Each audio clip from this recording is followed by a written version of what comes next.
Le tarot et son monde fascinant, son message secret, c'est ce que nous allons découvrir tout au long de ces 2 heures d'émission sur Sud Radio, dans Les Aventuriers de l'étrange, la première émission de cette 3e saison, avec mon invité Jean-Claude Flornoy, qui est un des meilleurs spécialistes de l'histoire du tarot en France. Quel est votre métier exactement, l'intitulé de votre métier, Jean-Claude Flornoy? Quartier enlumineur. Voilà, c'est un rapport donc direct avec le tarot. Quartier enlumineur, qu'est-ce que cela signifie? Ça signifie que je refais les cartes, soit à l'ancienne quand je les fais à la main, soit avec l'ensemble des référentiels de ces époques passées. Les couleurs sont aussi proches que possible de ce qu'elles ont pu être, les graphismes évidemment, et la carte elle-même. Ouais. La dimension, le format, le dessin, c'est vous qui refaites ces tarots. C'est ça, je reprends je pars des originaux conservés à la Bibliothèque nationale, Ouais. et je refais les tarots aussi proches que possible, encore une fois, de ce qu'ils ont pu être. Ouais. D'ailleurs, je signale au passage que si l'on veut se procurer un jeu de tarot que vous fabriquez, il suffit d'aller sur votre site et on peut les commander sur Internet. Tout à fait. Voilà. Ce n'est pas excessif, en plus une vingtaine d'euros, 22 € plus le port, je crois. C'est ça. Voilà. Exactement. Ce qui est tout à fait correct et modeste comme prix. Bien. Alors, Jean-Claude Flornoy, première question, un petit tour d'horizon du tarot dans le monde occidental dans lequel on vit au XXIe siècle. Est-ce que le tarot a toujours autant de succès? 1 million. 1 million de personnes qui s'intéressent au tarot divinatoire seulement. Oui, effectivement, oui. Ce qui est colossal quand même. C'est important, oui. Aujourd'hui, c'est peut-être le tarot est peut-être l'instrument de divination le plus utilisé en France. Alors là, vous parlez de divination. On est d'accord pour dire que ces cartes ne servent pas uniquement à jouer. Est-ce qu'on peut jouer avec ou pas du tout finalement? Le jeu de tarot est arrivé comme jeu d'argent. Donc c'est un jeu à la base. Ouais. C'est un jeu d'argent. Tout de suite, les cours des princes italiens, parce que le tarot est apparu en Italie, les cours des princes italiens veulent l'utiliser et l'utilisent pour la divination. Ils font faire des cartes spéciales, extrêmement bien enluminées à la main, avec des rehaussés d'or, etc. Ces cartes sont destinées à être affichées et sont destinées à la divination strictement. On ne peut pas jouer avec. Ouais. Parallèlement se développe aussi toute une fabrication de cartes populaires, ordinaires, en papier, qui, elles, servent pour le jeu d'argent. Voilà, donc à la base, c'est vraiment un jeu. D'argent. Précise-t-il, d'argent. Pourquoi un jeu d'argent? Pourquoi est-ce que ça a son importance?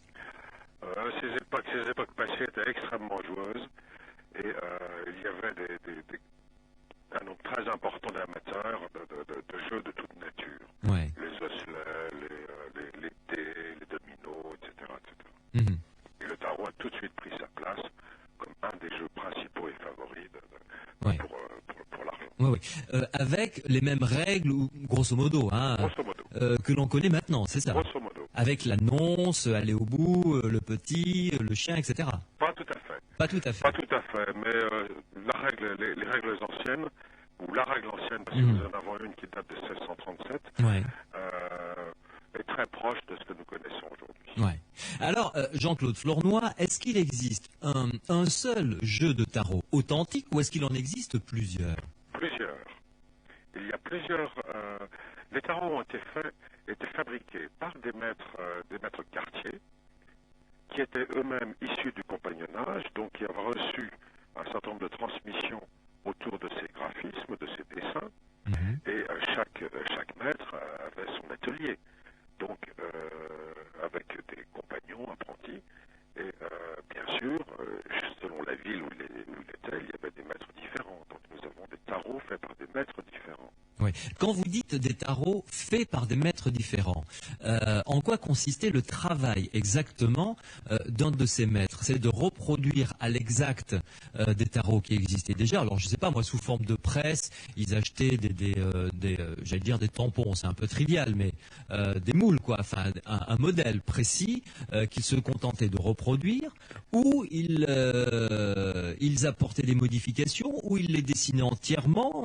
En quoi consistait leur travail? Alors, selon les époques, disons que la toute première, pour les plus anciens des tarots qui nous soient conservés, ils ont été faits en création par des maîtres quartiers, c'est-à-dire qu'ils ont réactualisé les dessins qu'ils avaient reçus de leur propre maître Ouais.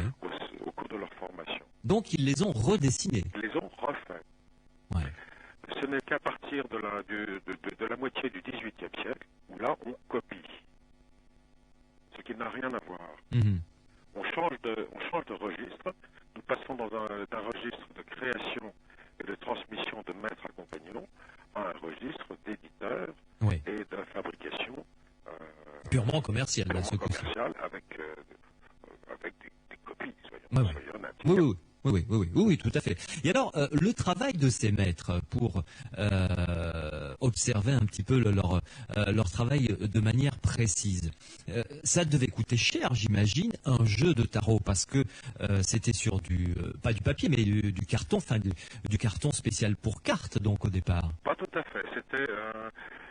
C'était des contre-collages de trois feuilles, de papier. Nous avions la face, Oui. sur laquelle nous avions les images. Mhm. Nous avions une âme à l'intérieur qui était un carton. Pour rigidifier Pour l'ensemble, en rigidifier quelque sorte. l'ensemble. Ouais, ouais. Et le dos était dit taroté, c'est-à-dire il y a un certain nombre de dessins Mhm. dessus, en général soit des hermines, soit des croix de Malte, Ouais. afin de masquer les taches. Et donc ces trois feuilles étaient collées ensemble. Mhm. Et ça donnait une carte relativement rigide. Ouais. Les cartes d'autrefois, autrement, avaient le dos blanc. Ah bon? Et on les recyclait comme carte de visite, carte ordinaire. Ah bon? Mais les tarots étant très chers à fabriquer, Ouais. puisque nous avons 78 cartes dessinées, qui sont toutes dessinées. Ah bon, ça n'est pas imprimé? Si elles sont imprimées, mais il faut aussi les mettre en couleur. Il y a 4 passages de couleurs sur les cartes numérales, et Ouais. il y en a 6 sur les figures. Ouais. Ah Donc oui. le coût d'un tarot était très élevé. Mhm. Donc n'importe qui ne pouvait pas s'offrir un jeu de tarot. Oh, non, n'importe qui ne pouvait pas, ça c'est clair. Ouais. Les tarots servaient de nombreuses fois, alors que les cartes ordinaires, elles servaient très peu. Elles servaient 4 ou 5 fois, et après ça, elles étaient recyclées. Les tarots, ce n'est pas le cas. Ce n'est pas le cas. Mhm. On servait les tarots. Ouais. Mais alors, est-ce qu'il en a été fabriqué beaucoup? On doit avoir pas mal de traces si beaucoup de jeux ont été vendus, même s'ils étaient chers, mais pas plus chers qu'un livre, j'imagine. Oh, si, Ah bon? si. Ou disons, voilà, un prix équivalent à un livre, oui. Ah oui. Oui, au moins. Ouais. On considère qu'au XVIIe siècle, il y a eu à peu près 1 million de jeux de fabriqués. Ce qui est considérable tout de même. Considérable. Un Ouais. million de fabriqués sur lequel il nous en reste 3. Oui, c'est peu. C'est pas qu'on puisse dire. Effectivement, oui.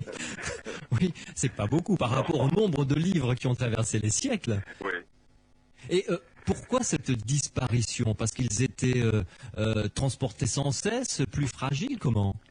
Le papier reste fragile et quand on manipule de très nombreuses fois le papier, il s'abîme, il s'esquinte, il se tache, etc. Mhm. Beaucoup d'accidents, beaucoup de je ne sais trop quoi dire. Ouais. Le papier est fragile. Ouais. Et comme c'était un jeu d'argent jusqu'au XVIIIe siècle à peu près, hein? 19e. Jusqu'au XIXe. À la fin du 19e siècle, les tarots qui aujourd'hui servent à la divination Mhm. ont eu un usage de jeu d'argent. Ouais. Donc, effectivement, ceci explique cela, enfin, concernant leur disparition. À ces siècles-là, on devait plus facilement sortir le jeu de tarot pour gagner ou perdre quelques sous que sortir un livre. Oui, tout à fait. Donc, ce qui fait que, effectivement, les jeux de tarot ont dû se sont usés beaucoup plus que les livres. Il n'en existe plus que 3 exemplaires, hein, nous avez-vous dit. De jeux du XVIIe siècle. D'accord. chrétienne, nous en avons beaucoup plus, ça n'a rien à voir. Mhm. Nous rentrons dans une ère qui s'industrialise et le nombre de jeux qu'il nous reste du 18e est très important. Ouais. Et alors, ces trois jeux connus, où sont-ils? Conserver la Bibliothèque nationale. Les trois. Les trois. Nous avons une très grande richesse à la Bibliothèque nationale. Nous sommes le seul pays au monde qui ait une telle richesse de jeux de tarot. Mhm. Et alors, le jeu de tarot existe-t-il en plusieurs langues? Ah non. Non, non. Même en Italie, on utilise la langue française pour nommer les arcanes. Ah bon? Oui. Ah ça c'est étrange ça. Ça tombe bien, on est dans les aventuriers de l'étrange sur Sud Radio, mais c'est étrange quand même. C'est étrange. Et vous avez une explication à ce phénomène? Je crois que l'explication est simple. C'est parce que en France, nous avons eu de nombreux ateliers qui ont beaucoup exporté et qui ont fini par exporter vers l'Italie Mhm. et éliminer leurs concurrents italiens. Ouais. Je crois que c'est surtout ça. Et donc, partout où l'on va dans le monde, enfin dans le monde occidental, Oui. à cette époque-là, 16e, 17e, que ce soit en Allemagne, en Autriche, en Angleterre peut-être, en Espagne ou en Italie, le tarot était en français. Quand on joue au tarot en français. Ah, c'est fabuleux ça. Oui. Bon, Oui, oui. très bien. Parfait. Jean-Claude Flornoy, une première pause. D'accord. On va continuer évidemment cette discussion très intéressante. On l'a effleuré un petit peu, mais là on va rentrer plus profondément dans ce dossier de l'histoire, l'historique de ce jeu de tarot. Quand est-ce qu'il est né? Par quel hasard est-il né? Vous allez nous raconter l'histoire de ce jeu. Et je vous demanderai toute une série de questions, son évolution à travers l'histoire bien entendu, qui l'a créé, etc., etc. À tout de suite si vous le voulez bien. À tout de suite.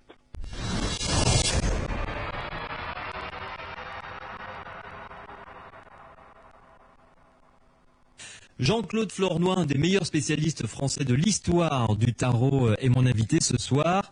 C'est le premier invité de cette première émission des Aventuriers de l'étrange, saison 3 sur Sud Radio, je vous le rappelle. On se retrouvera désormais tous les vendredis soirs, comme ce soir, et samedi soir, 23h, 1h du matin. N'hésitez pas à me laisser vos commentaires, à me laisser également vos coordonnées si vous avez vécu des phénomènes paranormaux et si vous voulez témoigner dans cette émission, si vous voulez que l'on en parle avec des spécialistes dans différents domaines, que ce soit les maisons hantées, que ce soit les sorties hors du corps, que ce soit les prémonitions, que ce soit également les expériences de mort imminente ou le phénomène d'apparition, vous nous appelez au 0826 300 300 en me laissant vos coordonnées et un résumé de ce que vous avez vécu, ou également vous pouvez m'écrire par mail étrange@sudradio.fr. Revenons à nos moutons, en l'occurrence les tarots, avec Jean-Claude Flornoy. Alors, le tarot, Jean-Claude Flornoy, le plus ancien, non pas qui existe encore, mais dont on a entendu parler, date de quand? Le plus ancien jeu de tarot? Ah. Alors, nous avons quelques dates certaines qui sont 1375, 1376 et 1377. C'est très Les ancien. premières Ouais. interdictions d'un jeu nommé Naibi, apparu aux alentours, aux environs de Rome, entre Rome et Florence. La seule chose que nous ayons, ce sont des interdictions. Des interdictions de jeu. Ouais. Le premier tarot que nous ayons, sur lequel nous puissions mettre le mot de tarot, Mhm. c'est 1425, un des tarots princiers de la famille Visconti Sforza. Ouais. Mais alors, s'il y a eu une interdiction en 1367, à peu de choses près, 76. 1376, pardon, Oui. ça veut dire que ce jeu existait bien des années auparavant. Non. Non. Nous considérons qu'il est arrivé probablement en 1375, ramené du Moyen-Orient, probablement de Petite Arménie, de Cilicie, par comment dirais-je, un croisé de retour du dernier royaume franc Mhm. Ouais. du Moyen-Orient, qui l'a ramené dans sa poche. Peut-être était-il un maître du tarot, un maître enlumineur, nous ne savons pas. Nous connaissons son nom, Aïl.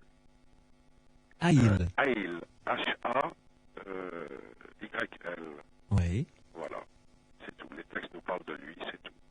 Mais les textes parlent de lui comment en tant que... Comme ayant apporté le tarot en Italie nord, entre Rome et Florence, donc aux alentours de 1375-1376. Donc vous êtes en train de nous dire là que le tarot serait d'origine du Moyen-Orient. Il semblerait. Ouais. Nous n'avons aucune preuve, il semblerait, c'est le seul texte qui nous parle de ça. Donc nous n'avons pas d'autres références. Et j'imagine que quelques-uns parmi les spécialistes du tarot sont peut-être allés jeter un œil, voire les deux, dans les grandes capitales du Moyen-Orient, essayer de voir s'il subsiste un jeu qui ressemblerait au tarot, à ce qu'aurait pu devenir le tarot. Oui, nous avons conservé au musée d'Istanbul un jeu Mamelouk, probablement un peu plus tardif que ça, du début du 15e, Ouais. qui ressemble au tarot. Voilà, c'est la seule chose que nous ayons. Ouais. Et ce tarot primitif entre guillemets, elle est même avec les atouts, avec des cartes où il n'y a que des nombres. Ça ressemble un peu. Enfin, c'est un peu dans les grandes lignes la même chose. Non. C'est le même genre de technique. D'accord. C'est la technique d'enluminure, Mhm. mais non, nous sommes en monde arabe pour ce tarot mamelouk. Ouais. Nous ne sommes pas du tout en monde chrétien. Il n'y a pas d'image. Il y a juste des représentations, des entrelacs, des choses de cette nature. Nous ne sommes pas du tout en civilisation chrétienne et ça n'a rien à voir. Ouais. Alors, Jean-Claude Flornoy, racontez-nous donc l'histoire de ce jeu. Il est apparu 1376, vraisemblablement, Oui. de manière mystérieuse, puisque ce fameux Heil, on ne sait pas qui il est, d'où il vient, d'où il venait, est-ce qu'il est devenu? Haïl est surnommé le Sarrasin. Oui. Mais il faut savoir que lorsque vous étiez un retour d'immigration venu du Moyen-Orient et que vous étiez franc, vous étiez bronzé et on vous surnommait Sarrasin. Donc c'était difficile de... Voilà, nous n'avons pas plus de documents là-dessus. Ouais. Sarrasin Haïl. Voilà. Ouais. Bon, ça donne une aura encore plus mystérieuse Oui, tout à fait. à la genèse de ce jeu. Et ensuite, alors? Et ensuite, nous savons qu'il y a eu un usage de jeux d'argent donc depuis ce moment-là, depuis 1375-1376. Mais les premiers jeux qui nous sont conservés, ce sont les 236 cartes enluminées à la main, dits de Visconti Sforza. Ce sont des familles royales, ainsi que la famille d'Este, qui ont fait faire, ça nous le savons de manière historique, qui ont fait faire des jeux donc enluminés à la main par d'excellents artistes, Bonifacio Bembo, entre autres. Ce sont des cartes extrêmement belles, de très grand format, mais qui ont servi à la divination et non, mais pas au jeu. On ne peut pas jouer avec ces cartes-là. Là, on est à quelle période à peu près? On est entre 1425 et 1480. Oui. Pas très loin quand même, donc de l'arrivée de ce jeu en Occident. Très proche. Ouais. Et quand vous dites grand format, c'est-à-dire donnez-nous un ordre de dimension. 18 cm de haut. Ah oui, quand même. Oui, quand même. Et environ 3 mm d'épaisseur, 2-3 mm d'épaisseur pour chaque carte. Ah oui, ce sont des miniatures, carrément. Ce sont des miniatures, oui. Relativement grandes. Oui, tout à fait. Avec donc la même iconographie que celle que l'on retrouve maintenant sur le tarot traditionnel? Très très proche. Très très proche. À cette époque-là, les cartes n'étaient ni numérotées ni nommées. On considère que c'est à l'époque de François Ier, après son retour de guerre d'Italie, que les tarots ont été fabriqués en France et que ce serait à cette époque-là qu'ils auraient été numérotés et nommés. Mais nous n'avons aucune preuve. C'est une estimation, qui me semble valable, mais bon, nous n'avons aucune preuve. Ouais. Et alors, ensuite, comment est-ce que le jeu a évolué? Quelles sont les traces qu'il a laissées dans l'histoire au fur et à mesure que l'on se rapproche de nous? Il n'a pas évolué. C'est ça qui est fabuleux. N'a pas changé depuis l'origine. Et je crois que c'est là le grand mystère. Il n'a pas évolué du tout. Il a été repris par différents maîtres qui l'ont réactualisé pour leur époque, c'est-à-dire, grosso modo, changer un peu les costumes, des personnages, mais tout y Et il a évolué au sein de la société de quelle manière? Là, vous nous avez laissé en 1400 et quelques, en Italie. Il s'est répandu ensuite très rapidement. Comment ça s'est passé? Même bien avant, il s'est répandu depuis pratiquement son arrivée comme une traînée de poudre sur l'ensemble de l'Europe.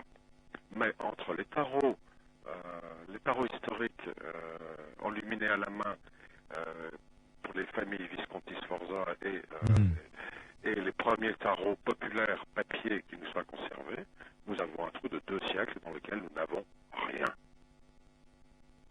Absolument rien. Absolument rien. Quelques bribes, quelques déchets de fabrication, par-ci, par-là, mais vraiment des déchets. Rien. Mais ce qui veut dire que le tarot a continué à exister quand même. Il a continué à exister, mais l'histoire ne nous en a pas gardé de traces. Ou si peu que c'est pas la peine d'en parler. Oui. Ou très peu. Mais même pas dans les comptabilités des maîtres quartiers, par exemple, dans, je ne sais pas, ce genre de documents comptables. Dans les comptabilités de maîtres quartiers, on fait allusion à des jeux de cartes, mais on ne spécifie pas si c'est tarot ou autre. Ouais. Ouais. Ce n'est pas spécifié. Donc, ce qui veut dire qu'il existait d'autres jeux de cartes alors? Les jeux de cartes ordinaires, tels que nous les avons encore aujourd'hui. Ah oui, avec les piques, les cœurs, les trèfles. Ça, tout à fait. Mais il faut savoir qu'à ces époques, les quartiers étaient spécialisés soit en tarot, soit en cartes ordinaires. En général, ils ne faisaient pas les deux. D'accord. Et donc, ça s'est arrivé, je résume rapidement, arrivé avec un personnage étrange, mystérieux, le Sarrazin Haïl, voilà. Dont on ne connaît rien. Rien. Très peu de temps après son arrivée, l'année qui suit son arrivée, donc, et lui arrive avec un jeu de tarot. Le jeu de tarot est interdit. Voilà. Ce qui est quand même assez extraordinaire. Tout de suite. Comme réaction, bon, enfin, du moins, voilà. Ensuite, le jeu, nous dites-vous, en quelques années se répand comme une traînée de poudre à travers toute l'Europe. Oui. Donc ça, connaissant l'époque, les difficultés de communication, on n'était quand même pas à l'heure d'Internet ni du téléphone. Hein. Oh, les gens voyageaient beaucoup. Certes, mais quand même. Beaucoup plus qu'on imagine. Un tarot, ça pèse pas lourd dans un sac. Oui. Et comme ça permet de rapporter gros... C'est vrai, ça a peu aidé. Bon, d'accord. Ok, je vous suis sur ce terrain-là. Très bien. Ensuite, autre chose qui est assez étonnante, le jeu n'a jamais évolué, à quelques exceptions près, quelques détails près, mais il n'a jamais évolué de manière significative. Les dessins sont quasiment toujours les mêmes depuis sa création. Toujours. Ouais. Alors, question, si on sait que c'est le Sarrazin Haïl, vous nous l'avez dit tout à l'heure, qu'il l'a apporté en 1375 à peu près, Oui. en Italie, enfin entre Rome et Florence, qu'il l'a apporté, qui l'a créé? Ah, mystère. Oui, non, ça suffit pas comme réponse, ça, Jean-Claude Florent. Nous n'en savons rien. Nous n'avons aucune espèce d'idée. Nous pensons qu'il a été créé, je dirais, une génération avant, du côté de la Cilicie, c'est-à-dire dans la région de Damas, dans le Taurus ou dans ces coins-là, Ouais. en Petite Arménie, c'est-à-dire le dernier royaume chrétien à avoir résisté aussi bien aux Mongols qu'aux Mameluks et qu'à Byzance. Donc ce royaume est le seul à avoir perduré au cours du XIVe siècle, le seul royaume chrétien donc du Moyen-Orient à subsister là-bas. Et ce que nous savons aussi, c'est que cette région du monde était spécialisée en enluminures et les enluminures de Cilicie sont absolument superbes. Ouais. Voilà ce qu'on peut dire.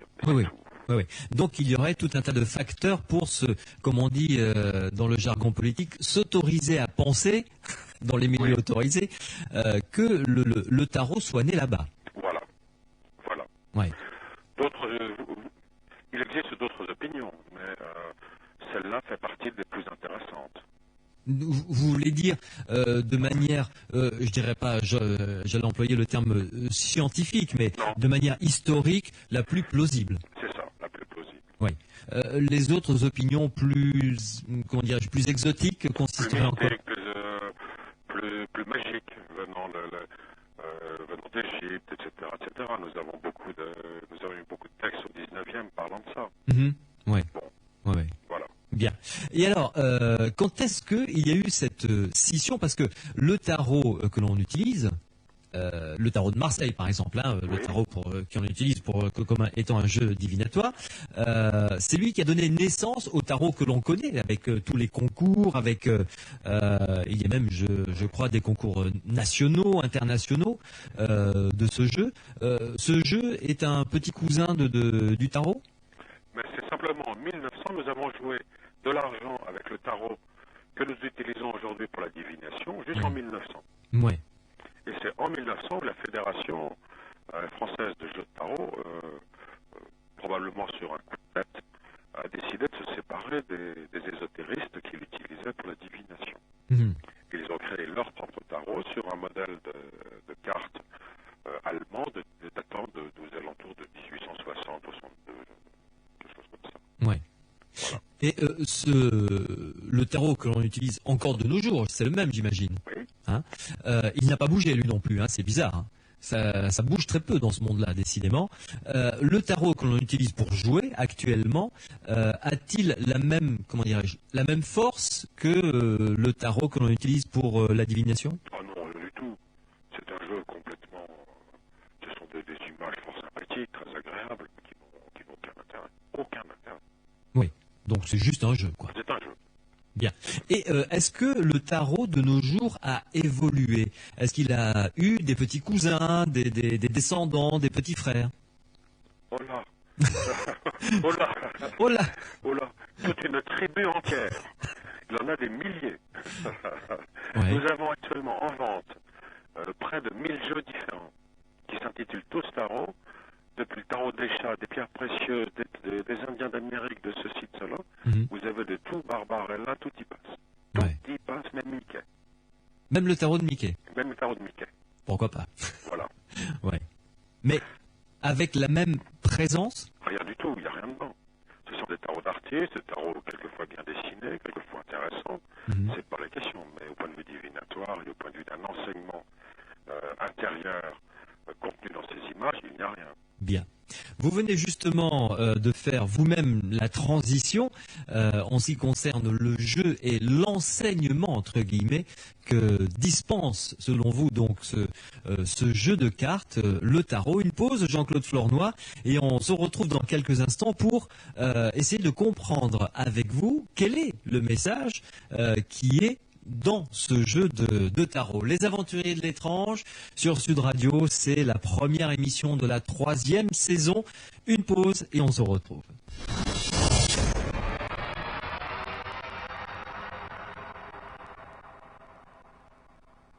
Les Aventuriers de l'étrange sur Sud Radio, c'est la première émission ce soir de la 3e saison avec beaucoup de dossiers passionnants qu'on est en train de concocter, de fignoler, de commencer à étudier avec toute mon équipe. On ira à la recherche des trésors enfouis en France qui ne sont pas encore découverts, les trésors maudits à travers le monde qui ont coûté quand même la vie à pas mal de ceux et celles qui se sont mis sur leur piste. On en parlera également. Il y aura des témoignages, vos témoignages, si vous avez vécu des phénomènes paranormaux. D'ailleurs, à ce propos, vous pouvez me contacter en m'appelant au 0826 300 300, là tout de suite, et en me laissant un message dans ma boîte vocale, Les Aventuriers de l'étrange, avec évidemment un résumé de ce que vous avez vécu comme phénomène paranormal et vos coordonnées pour que je puisse vous rappeler. Et vous pouvez également m'écrire étrange@sudradio.fr. Ce soir, en tout cas, nous ouvrons cette 3e saison des Aventuriers de l'étrange avec le tarot, un jeu de cartes tout à fait extraordinaire qui est beaucoup plus qu'un jeu de cartes. Jean-Claude Flornoy, un des meilleurs spécialistes en France de l'histoire du tarot, est mon invité. Jean-Claude Flornoy qui a un site que je vous invite à découvrir d'ailleurs, letarot.com. Vous y allez, vous pouvez même, comme c'est un quartier, j'allais dire maître quartier, Jean-Claude Flornoy, est-ce que vous pouvez vous prévaloir de ce titre ou pas? Oh, écoutez, c'est terminé depuis longtemps ces histoires-là. Ça fait maintenant 200 ans que c'est fini. Mais c'est pas des histoires, mon bon monsieur. C'était très sérieux pour eux, ça. Ah, pour eux, oui, mais nous, ça fait bien longtemps, malheureusement, que ce type d'appellation n'existe plus. Bon, on va dire quartier alors. Quartier. Bien. Donc Cartier, vous pouvez vous procurer sur son site internet des tarots à l'identique de ceux que l'on retrouve à la Bibliothèque nationale de France, des tarots authentiques, tout à fait authentiques, dont le célèbre tarot de Marseille. Hein. Le tarot de Marseille est une appellation générale Ah, très bien. qui date de la deuxième moitié, qui date exactement de 1930. Ah, c'est très récent, oui. C'est très récent. Il a été appelé comme ça parce que les derniers fabricants de cartes étaient les quartiers marseillais à la fin du XVIIIe. Et ce sont eux qui ont maintenu, je dirais, cette tradition vivante jusqu'à aujourd'hui. Et le tarot, à partir de l'époque de Louis XIV, le tarot a cessé de se vendre dans une grande partie de la France parce que Louis XIV jouait au piquet avec des cartes ordinaires et ne jouait pas au tarot. Alors si le roi ne jouait pas au tarot, personne en France ne jouait plus au tarot à part dans les campagnes. Oui. Soyons clairs. Ouais. Donc ce sont les gens de Marseille, les quartiers de Marseille qui ont conservé cette fabrication, principalement pour l'exportation en Suisse et en Italie. Et donc on a sur ce type de graphisme, l'appellation tarot de Marseille a été faite en 1930 par Paul Marteau, qui était le responsable de chez Grimaud. Ouais. Mais alors, dites-moi, Jean-Claude Flornoy, comment s'appelait le tarot avant qu'il ne s'appelle le tarot de Marseille? Tarot tout court. Tarot tout court. Tout court. Ah oui. Oui, tout court. Ouais, ouais. Quand Rabelais cite le tarot, il cite tarot sans autre mot derrière. Ouais, ouais. Et alors, la question quand même la plus importante, ce jeu de tarot, est-ce un jeu de cartes ou beaucoup plus que cela? C'est un jeu de cartes, parce que c'est comme ça que les anciens qui ont dessiné et qui ont, je dirais, conçu ces images ont décidé de le transmettre au travers d'un jeu d'argent dans les bistrots. Ils ont confié tout un savoir que l'on pourrait dire ésotérique à ce jeu de cartes pour qu'il traverse le temps. Donc, ce sont les concepteurs ou les concepteurs. Oui. Bon, on dirait, vous seriez plutôt partant pour dire les concepteurs. Non. Bon. Je pense que non. Très honnêtement, je pense que c'est que le tarot a été fixé aux alentours de 1350, quelque chose comme ça, par un imagier du Moyen-Orient, un imagier franc du Moyen-Orient. Et catholique donc, enfin chrétien du moins. Chrétien, ouais. Tout à fait, chrétien. Ouais. Suite à des enseignements qu'il avait dû recevoir aussi au travers des soufis, au travers des kabbalistes de l'époque, et que l'ensemble a été fixé vers 1350 par probablement un seul homme, mais sur une sagesse qui, elle, ne lui appartenait pas. Oui, oui, oui. Ça a été le catalyseur, une sorte de Mozart dans son domaine. Oui, quelque part. Oui, oui, oui. Et alors, question donc, pour aller un peu plus loin dans cette voie, quel est le message retranscrit dans ces cartes, globalement? Le tarot représente l'incarnation humaine depuis la naissance jusqu'à la mort. C'est-à-dire, mon colonel? C'est-à-dire toutes les phases de l'existence. Depuis la première partie du tarot s'occupe de l'enfance, la suivante s'occupe de l'adolescence, celle d'après de l'apprentissage, du compagnonnage, de la maîtrise et de la sagesse. D'accord. Chacune de ces 5 phases a ses cartes et nous passons d'étape en étape, de carte en carte, depuis notre naissance, vers notre fin, vers notre désincarnation. Mais alors, quand vous dites ça, c'est-à-dire que toutes les étapes de notre vie, on peut les retrouver symboliquement dans la carte, enfin dans une des cartes du tarot? Tout à fait. Alors, c'est quoi? C'est une sorte d'analyse psychologique très très fine pour cette époque-là ou ça va plus loin? Analyse psychologique, le mot est trop moderne pour le tarot. C'est l'évolution des états d'être qui mènent à la sagesse, qui sont représentés au travers de ces cartes. Les différentes phases qui mènent à la sagesse. C'est la connaissance et la sagesse qui intéressaient nos anciens, Ouais. pas la sainteté. Mhm. Donc, ce qui veut dire que ce sont décrits donc dans le tarot des comment dirais-je une vie entre guillemets type idéal Tout à fait. de zéro jusqu'à la fin. Et quand je dis zéro, c'est zéro quoi. C'est l'incarnation, le retour dans une nouvelle incarnation. Retour étant le mot de l'âme qui, de vie en vie, s'incarne. Ouais. Ils étaient des retours. Mais donc, si je vais dans votre sens, pour bien comprendre finalement les différents messages qui sont codés dans ce jeu du tarot, il faut souscrire à plusieurs hypothèses. Celle que vous venez de citer, par exemple, la réincarnation. Vous savez, la réincarnation a fait partie du canon catholique jusqu'aux alentours de 1300.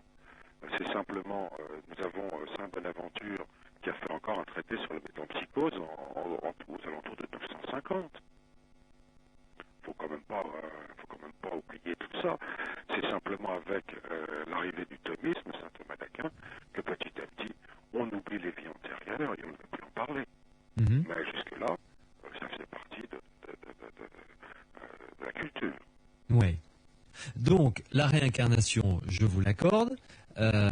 Historiquement du moins, si j'en crois ce que vous venez de me dire, et ensuite l'âme se perfectionne au fur et à mesure, et c'est ce que l'on retrouve à travers ce jeu, j'allais dire entre guillemets, ce bête jeu de cartes. Oui, tout à fait. Tout à fait. Ouais. Une bonne partie des images du tarot se retrouvent aussi sur les sculptures des cathédrales. Nous avons à Chartres 4 ou 5 sculptures qui sont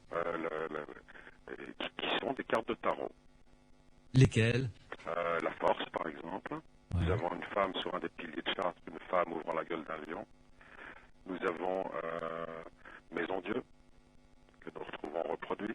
Qui est une tour qui s'effondre, hein, c'est ça, ou qui est frappée par la foudre, semble-t-il, quelque chose comme ça? Non, du tout. Nous en reparlerons tout à l'heure, peut-être. Très bien. J'ai dû dire un gros mot là, ou une erreur. Pas tout à fait, mais presque. Ok. Et d'autres, alors vous avez dit la Maison Dieu que l'on retrouve en sculpture, oui. La Force que l'on retrouve en sculpture sur la cathédrale de Chartres. Oui, Tempérance aussi, alors là je ne sais plus quel bâtiment. Maison Dieu c'est Amiens, la Force c'est Chartres, etc. Il y en a. Je vais vous dire, nous en avons 7 ou 8 ou une dizaine peut-être, petite dizaine. Oui. Et alors donc, il faut avoir... Comment dirais-je, quel type de connaissances? Parce que quand on joue avec, on ne fait pas attention finalement aux cartes. C'est pour ça qu'elles ont été mises en couleur et que le fait de jouer est déjà un premier apprentissage. Les cartes sont opératives, c'est ce qui signifie qu'elles agissent par elles-mêmes. Elles parlent directement à l'inconscient qui en fait sa nourriture. Vous voulez dire que celui qui a conçu, parce que là on touche au génie là, oui. Celui qui a conçu ce jeu de cartes, y a enfermé de manière très imagée et symbolique tout un message ésotérique, et il s'est dit, grâce à ces cartes qui vont être un jeu d'argent, donc c'est-à-dire que tout un chacun va jouer avec, du plus inculte au socialement le plus élevé, vont les avoir sous les yeux, et quand ils les auront sous les yeux, ces cartes vont agir à son corps défendant finalement, au corps défendant du joueur. Tout à fait. Oui, mon bon monsieur, c'est comme ça que ça se passe. Tout à fait, et c'est pour ça qu'il est vraiment important, si vous vous intéressez au tarot, d'utiliser des tarots anciens. Cette connaissance des couleurs et de la manipulation des couleurs sur l'inconscient est quelque chose que les peintres connaissent bien, mais qui est une connaissance qui a tendance à disparaître au niveau du tarot. Sur les tarots modernes, ces connaissances-là ne sont pas présentes. Donc les cartes modernes ne sont pas opératives. Ouais. Les cartes anciennes seules le sont. Ouais. Jean-Claude Flornoy, vous êtes mon invité ce soir donc dans Les Aventuriers de l'étrange sur Sud Radio. Nous parlons des tarots. Vous voulez dire par là que, ne serait-ce qu'en regardant une carte de tarot, les lames majeures, je dirais, enfin les arcanes majeures, c'est ça? Oui. On évolue, on apprend, même de manière inconsciente. Enfin, on apprend de manière inconsciente? Tout à fait. Ce n'est pas apprendre. Voulez-vous une histoire? Oui, je veux bien. Alors, c'était il y a une vingtaine d'années. J'étais en train de faire les cartes du tarot de Nicolas Convert et je les peignais en très très grand. Je les peignais en 2 mètres sur 1 mètre 20 de large, 2 mètres 50 sur 1 mètre 20. Donc des énormes cartes. Et j'avais un repas de famille. Pour ce repas de famille, j'étais en train de faire la carte de l'amoureux. Oui.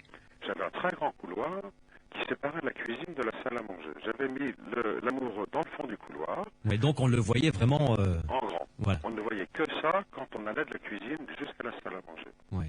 Et puis tout se passe bien. Mon repas de famille se passe très bien. Tout est impeccable jusqu'au fromage. Le fromage n'arrive pas. Je commence à râler un petit peu. Les maîtresses de maison savent bien ce que c'est. Les invités qui commencent à se servir de vin devant des assiettes vides. On n'aime pas ça. Je vais en cuisine. Qu'est-ce que je vois? Je vois la serveuse qui est en train de pleurer toutes les larmes de son corps dans les bras de la cuisinière. Je me dis, mais qu'est-ce que c'est que ce bordel? Amenez-moi le fromage, écoutez, nous attendons. Et la fille qui pleure, qui me dit, je peux pas. Il dit, mais qu'est-ce qui se passe? Il dit, c'est la peinture. Qu'est-ce que là, cette peinture? Elle vous plaît pas? Mais non, c'est pas ça. Racontez-moi. Ouais. C'est la peinture. Chaque fois que je passe devant, je vois tous mes amoureux qui défilent, tous ceux que j'ai connus qui défilent dans ma tête. Je les vois tous, même le premier. Et elle repleure, Voilà comment ça marche, le tarot. Tout seul, ça a provoqué une remontée de souvenirs chez cette serveuse. Voilà comment ça fait le tarot, voilà comment ça marche. C'est ça l'opérativité du tarot. Et cette opérativité ne peut avoir lieu qu'avec des tarots anciens, dont les couleurs sont parfaitement définies. Les masses de couleurs et les rapports des couleurs les unes par rapport aux autres, ça font partie de l'opérativité de la carte. Donc, est-ce que le fait de l'avoir fait en beaucoup plus grand a démultiplié en quelque sorte sa force, je veux dire? Tout à fait. Oui, bien sûr, mais au fur et à mesure que vous jouez, quand vous jouez aux cartes de manière ordinaire, avec ces jeux-là, ces jeux anciens, petit à petit, ces cartes travaillent au sein de votre inconscient toutes seules. Vous n'avez pas besoin de penser. On n'a pas besoin de penser. Le Moyen-Âge n'était pas une période où les gens du peuple voulaient penser comme ça et analyser. On n'analysait pas. On vivait les choses. Et on se contentait de les vivre et honnêtement, c'est suffisant. Ouais. Enfin, ils essayaient de vivre pour les 90% de survivre en même temps. En même temps. Oui.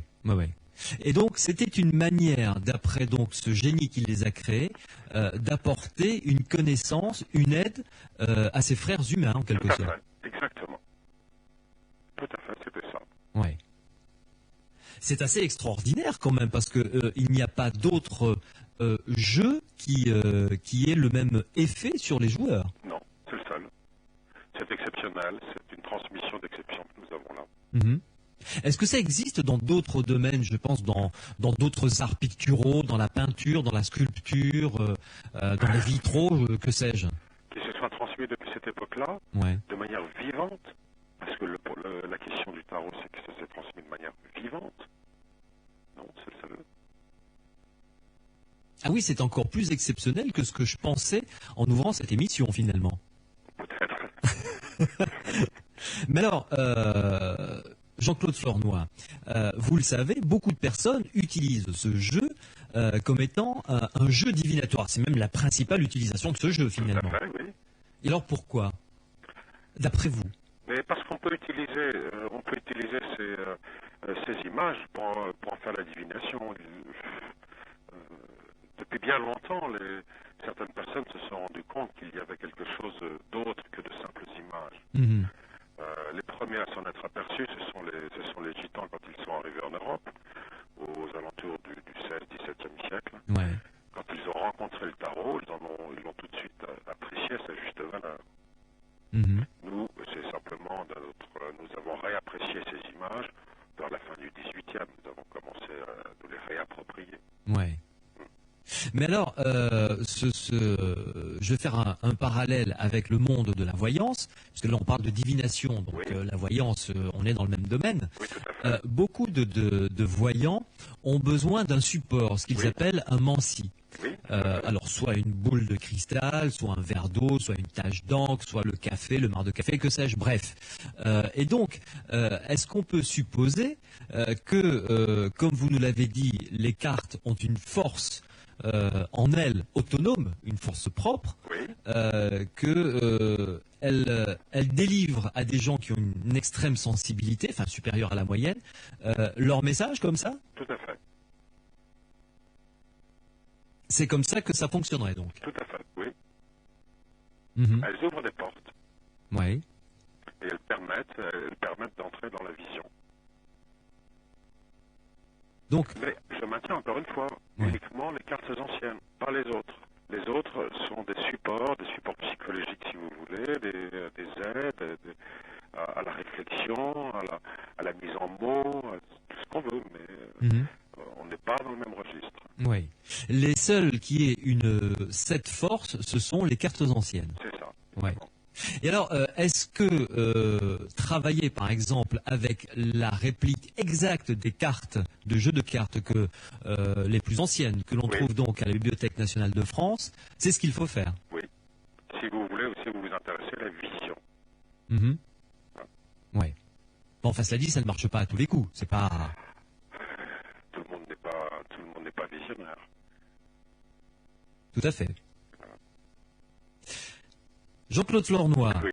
une pause et ensuite, parce que là, vous avez ouvert pas mal de pistes, j'aimerais que dans quelques instants, on analyse ensemble, peut-être que ceux et celles qui nous écoutent ont un jeu de tarot sous la main, Oui. qu'ils le prennent, ils ont quelques secondes là pour aller le chercher, l'ouvrir, et on va voir ensemble peut-être la signification de certaines cartes, si vous le voulez bien. D'accord. On D'accord. les fera pas toutes, mais on en passera quelques-unes en revue pour qu'on comprenne un petit peu, pour que vous nous, peut-être pas démonter entièrement le mécanisme, parce que ça doit être très difficile à faire, mais que vous nous aidiez à décoder un petit peu les différents symboles qu'il y a sur différentes cartes. Tout à fait d'accord. Très bien. Les Aventuriers de l'étrange sur Sud Radio, première émission de cette saison 3.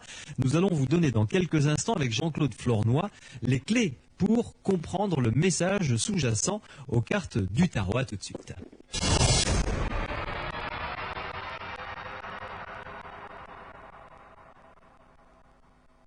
Les Aventuriers de l'étrange sur Sud Radio, première émission de cette saison 3. Vous le savez, avec de nouveaux horaires, on se retrouvera désormais tous les vendredis soirs et samedis soirs, 23h, minuit, vendredi, 23h, minuit, le samedi soir, avec en revanche toujours la même possibilité pour vous de me contacter par mail étrange@sudradio.fr ou encore en appelant au 0826 300 300, 0826 300 300 pour me laisser un message dans ma boîte vocale Les Aventuriers de l'étrange. Le tarot, ce soir avec Jean-Claude Flornoy, un des meilleurs spécialistes en France de l'histoire du tarot. Vous organisez d'ailleurs, Jean-Claude Flornoy, tout au long de l'année, pas mal d'expositions, hein, Oui. en France et en Europe. Oui.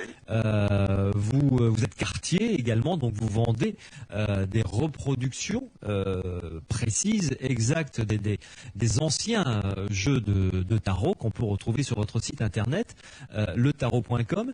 Est-ce que, tiens, avant de plonger dans les premières cartes que l'on va analyser ensemble, est-ce que vous avez eu l'envie, la tentation, je ne sais pas comment il faut dire, comme les maîtres quartiers du 16e, 15e, 17e, 18e, envie de retoucher, de réactualiser peut-être le jeu du tarot? Non, pas du tout. Je ne me considère pas comme suffisamment savant et suffisamment doué pour pouvoir réutiliser le tarot. Mhm.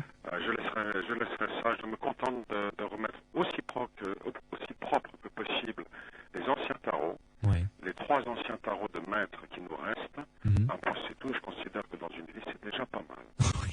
C'est vrai. Je ne veux surtout pas me lancer dans une... chaque fois qu'on y touche, on les abîme. Ouais. Voilà, j'ai pas d'autre chose à dire. Je ne veux pas les abîmer, je les aime trop. Ouais. En revanche, est-ce que vous avez, lors de vos différentes rencontres, dans différentes expositions, balades, etc., rencontré une personne qui a créé un tarot qui vous a, comme on dit, scotché? Non. Non. On m'en présente régulièrement tous les ans, un certain nombre pour édition, pour n'importe quoi, mais non, rien du tout. Bon, rien. Vous êtes indéfectiblement attaché aux anciennes cartes. Au tarot historique. Au tarot historique. Au tarot des anciens maîtres. Ouais. Alors, analysons, Jean-Claude Fornoy, ensemble, si vous le voulez bien, quelques cartes. D'abord, la première, évidemment, parce que c'est avec celle-là que l'on commence, la numéro 1. Il y a encore, je ne sais même pas si elle est numérotée 1. Oui, 1, c'est ça. Il y a le petit 1. Laquelle? Le battleur. Le battleur numéro 1. Voilà, battleur numéro 1. Alors, présentez-nous cette carte. Écoutez, d'abord, on va prendre la règle de jeu. Le 1, le battleur, c'est un bout.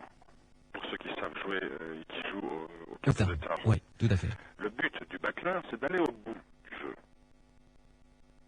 Oui. D'accord. Pas mal, oui. Quand vous le menez au bout, sa valeur double. Voilà le premier enseignement de la règle du tarot. Le petit doit aller au bout. Le battleur, c'est l'être qui s'incarne et il doit aller jusqu'à la sagesse. Voilà ce que ça signifie. Oui. Donc la première signification, c'est la règle qui nous la donne. Règle de jeu. Après ça, on peut regarder ce qu'il y a sur la table et regarder un petit peu l'image. Ouais. Si vous avez de bons jeux de tarot, vous verrez que l'image représente un homme debout, avec les pieds dans une certaine position, et qui tient dans sa main un gland dans la main droite et une baguette dans la main gauche. Le gland, c'est pour dire le gland qui est le fruit du chêne, l'arbre des druides. Ouais. C'est pour dire, voilà, le tarot, c'est le fruit de la sagesse de nos anciens. On commence par ça. Dans les anciens tarots, bien sûr. Ouais. Et la baguette magique, c'est voilà, le battleur. Le battleur qui va transformer, qui va recommencer pour une nouvelle vie. Vous connaissez peut-être ce petit poème de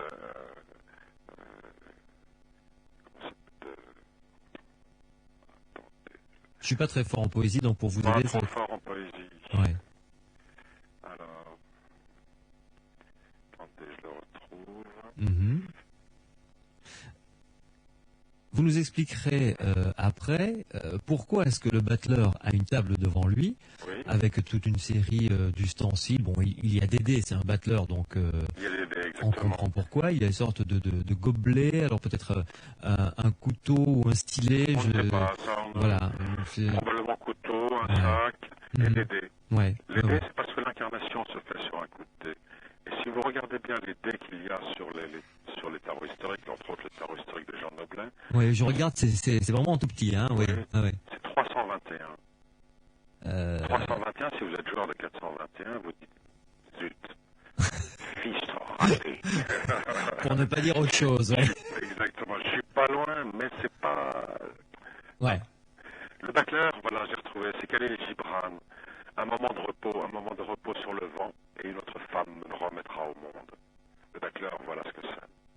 C'est une nouvelle incarnation qui commence, et là, elle se fait sur un coup de dé. Ouais. C'est un peu le sens de cette carte.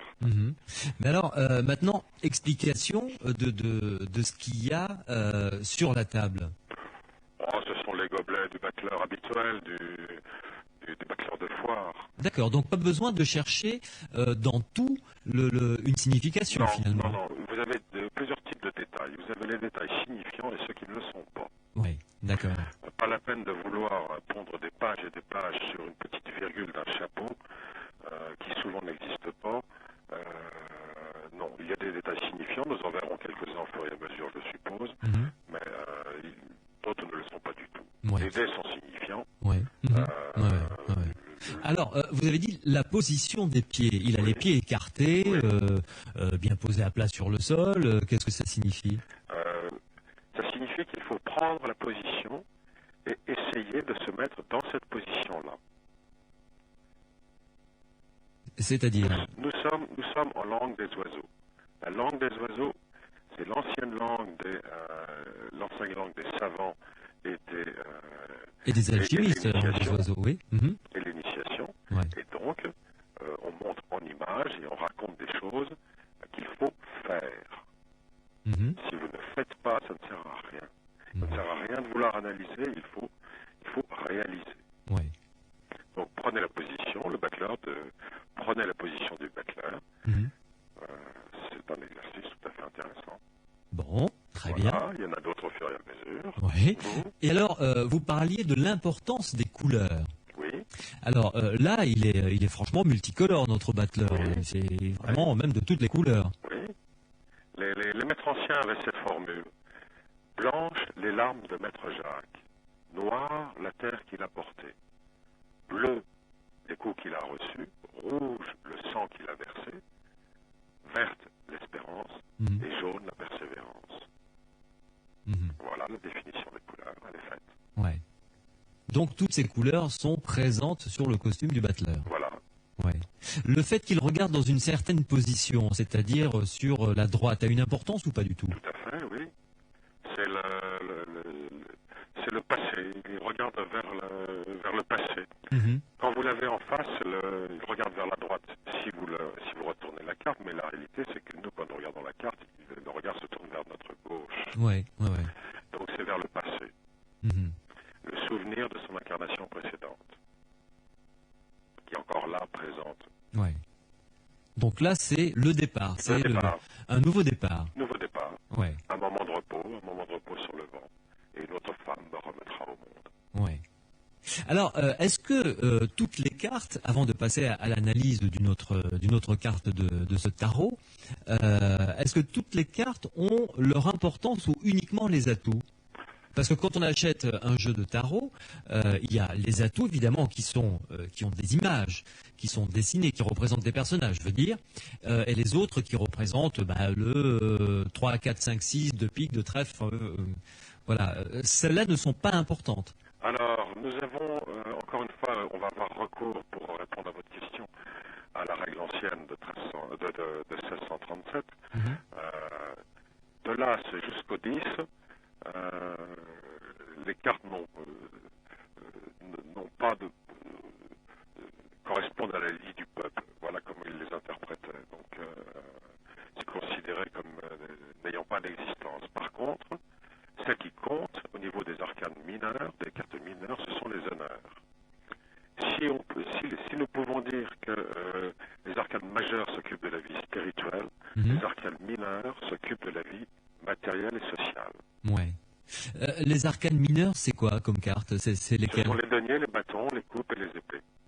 Ah oui, d'accord. Voilà. Ouais, d'accord. Ok. Donc, oui. Donc de 1 jusqu'à 10, on s'en occupe pas. On s'en fout. Mais par contre, on s'en fout. Mais par contre, les honneurs, on s'en occupe. Ouais, très bien. Bon, ça, je commence à comprendre. Alors, je vais vous proposer, Jean-Claude Flournoy, à ce moment-là, puisqu'on y est, d'analyser une autre carte qui est une carte inquiétante, la carte de la mort. Oui. Alors, elle se trouve à laquelle numéro, la carte de la mort? 13. Eh oui, évidemment. Évidemment, oui, bien sûr. Et alors là, c'est une carte porte-malheur, c'est quoi? Non, pas du tout. Il n'y a aucune espèce de carte porte-malheur. Une étape de recherche au sein de son charnier intérieur, de ses mémoires.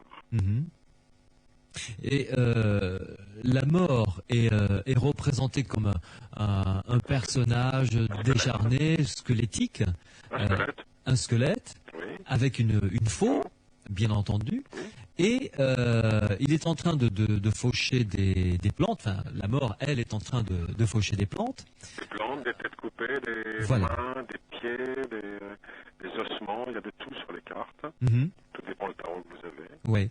Là, c'est le tarot de Jean Noblet. Jean Noblet, d'accord. Voilà. Et il y a une tête couronnée.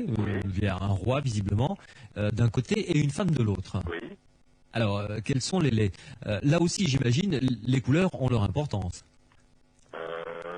Toutes les couleurs ont de l'importance. Noir.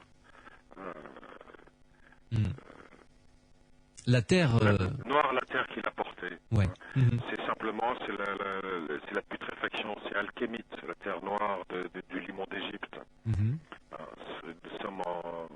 Il ne faut pas oublier que nous sommes en civilisation du Moyen-Âge avec ça. Ouais. Avec les images, donc les références sont aussi des images, des références de cette époque. Mhm. Donc la mort, quand on l'attire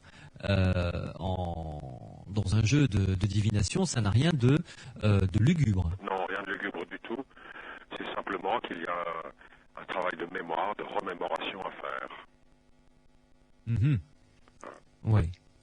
Peut-être aller chercher dans ses vies antérieures, voir ce qui s'y passe, pour se débarrasser des traumatismes qui sont les nôtres.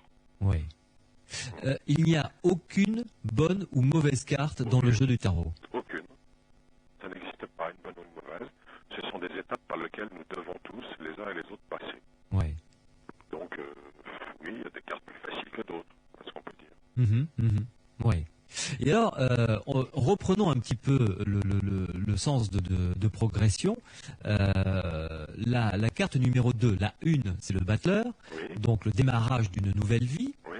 d'une nouvelle aventure, d'une nouvelle période d'apprentissage. Oui. Okay. En 2, on passe à la papesse. Déjà, c'est un titre particulier. Oui, le tout à pape, fait. je connais, mais la papesse, c'est assez étonnant. Oui, tout à fait. Peut-être s'agit-il d'une référence à la papesse Jeanne. Oui. Cette hypothèse est souvent évoquée. Nous ne savons pas trop pourquoi ils ont décidé ça. La réalité, c'est que au moment de l'enfance, la première personne à s'occuper de l'enfant, c'est la grand-mère. Et la grand-mère a toute une sagesse. Et la grand-mère, en tant qu'archétype, a toute une sagesse. Et c'est cette sagesse de l'archétype qui est représentée sur cette carte. Ouais. Et sur les quatre papes, papesses, impératrices et empereurs, nous sommes dans les archétypes. Les archétypes de la formation de l'enfant. La nourriture de l'âme qui va lui être apportée au sein de son enfance. Il ne faut pas aller chercher plus loin, finalement. Si vous allez chercher plus loin, vous vous compliquez la vie. On peut toujours dire, on a fait dire tellement et tellement de choses au tarot. Les anciens ne se compliquaient pas la vie. Encore une fois, ce n'étaient absolument pas des intellectuels. Les maîtres artisans d'autrefois proposaient des choses simples. Ça ne servait à rien de vouloir intellectualiser tout ça. Mais Une situation de vie simple, ouais. ordinaire, normale. Mais en même temps, vous disiez tout à fait au départ que le tarot recélait un savoir ésotérique. Une opérativité et un savoir ésotérique. Ouais. Là, nous en sommes qu'au début. Au début du jeu, vous voulez dire. Voilà, nous en sommes à la carte numéro 2. Oui. Alors, l'ésotérisme, oui, il est là, mais bon...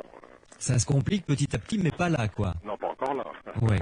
Alors, si j'en crois votre théorie, il y a là, on vient de passer en revue l'enfance, hein, la grand-mère, qui est la papesse, la mère, l'impératrice, l'empereur, le père et le grand-père. Le père et le grand-père, qui est symbolisé par le pape. Le pape. Bien. Oui. Donc là, nous sommes d'accord. On arrive donc à la deuxième phase de la vie, qui est l'apprentissage, et il y a donc à chaque phase une porte, une carte qui représente une porte, c'est ça? Tout à fait, oui. Alors là, la porte qui amène à cette phase d'apprentissage, c'est l'amoureux. Oui, la porte de l'amour. Oui. Quand vous commencez avec la première passion amoureuse, vous rentrez dans une autre phase de vie. C'est aussi simple que ça. Donc, par contre, le tarot vous l'explique. Il vous dit, si vous regardez la carte, l'amour est aveugle, avec le petit ange aux yeux bandés. Oui, c'est ça, qui a un arc et une flèche, évidemment, comme le Cupidon. Voilà, le Cupidon. Et vous avez un jeune homme entre deux femmes. Voilà, c'est ça. Une très jolie. Toutes les deux sont assez jolies. Il y en a une qui porte des fleurs. La fille aux fleurs, c'est celle qui rencontre Fleurette. Oui. C'est tout. On va pas plus loin que ça. C'est de la langue des oiseaux. celle qu'elle est Laurier, c'est la connaissance, c'est Sophia. Donc, il est tiraillé entre le comté Fleurette et en même temps rentrer dans un autre domaine par le biais d'aimer. Ouais. La connaissance intellectuelle et la connaissance de la vie, c'est ça? La connaissance tout court, la connaissance par le vécu, l'intégration des expériences. Mhm. Oui, tout simplement, en fait. Tout simplement. Il faut pas trop se compliquer la vie, finalement. Non, Hein. non, surtout pas. Surtout Souvent, pas. le tarot devient absolument insipide. Et vous savez, il y a plus de 5000 livres sur le tarot. Sur les 5000 livres, il y a à peu près 4500 qui ne font que se perroqueter les uns les autres. C'est-à-dire se copier les uns les autres, amplifier ce que l'un a dit, etc. Faire du kilo de papier et puis c'est tout. Mhm. Sur les 500 qui restent, vous en avez, allez, une vingtaine d'intéressants. Et puis c'est tout. Donc sur 5000, il n'y en a qu'une vingtaine d'intéressants. Bon, oui, au mieux. Oui. Oui, ce qui fait pas beaucoup, Non, finalement. ça ne fait pas beaucoup. Ça veut dire que beaucoup de personnes s'intéressent au tarot, mais que peu de monde a quelque chose à dire.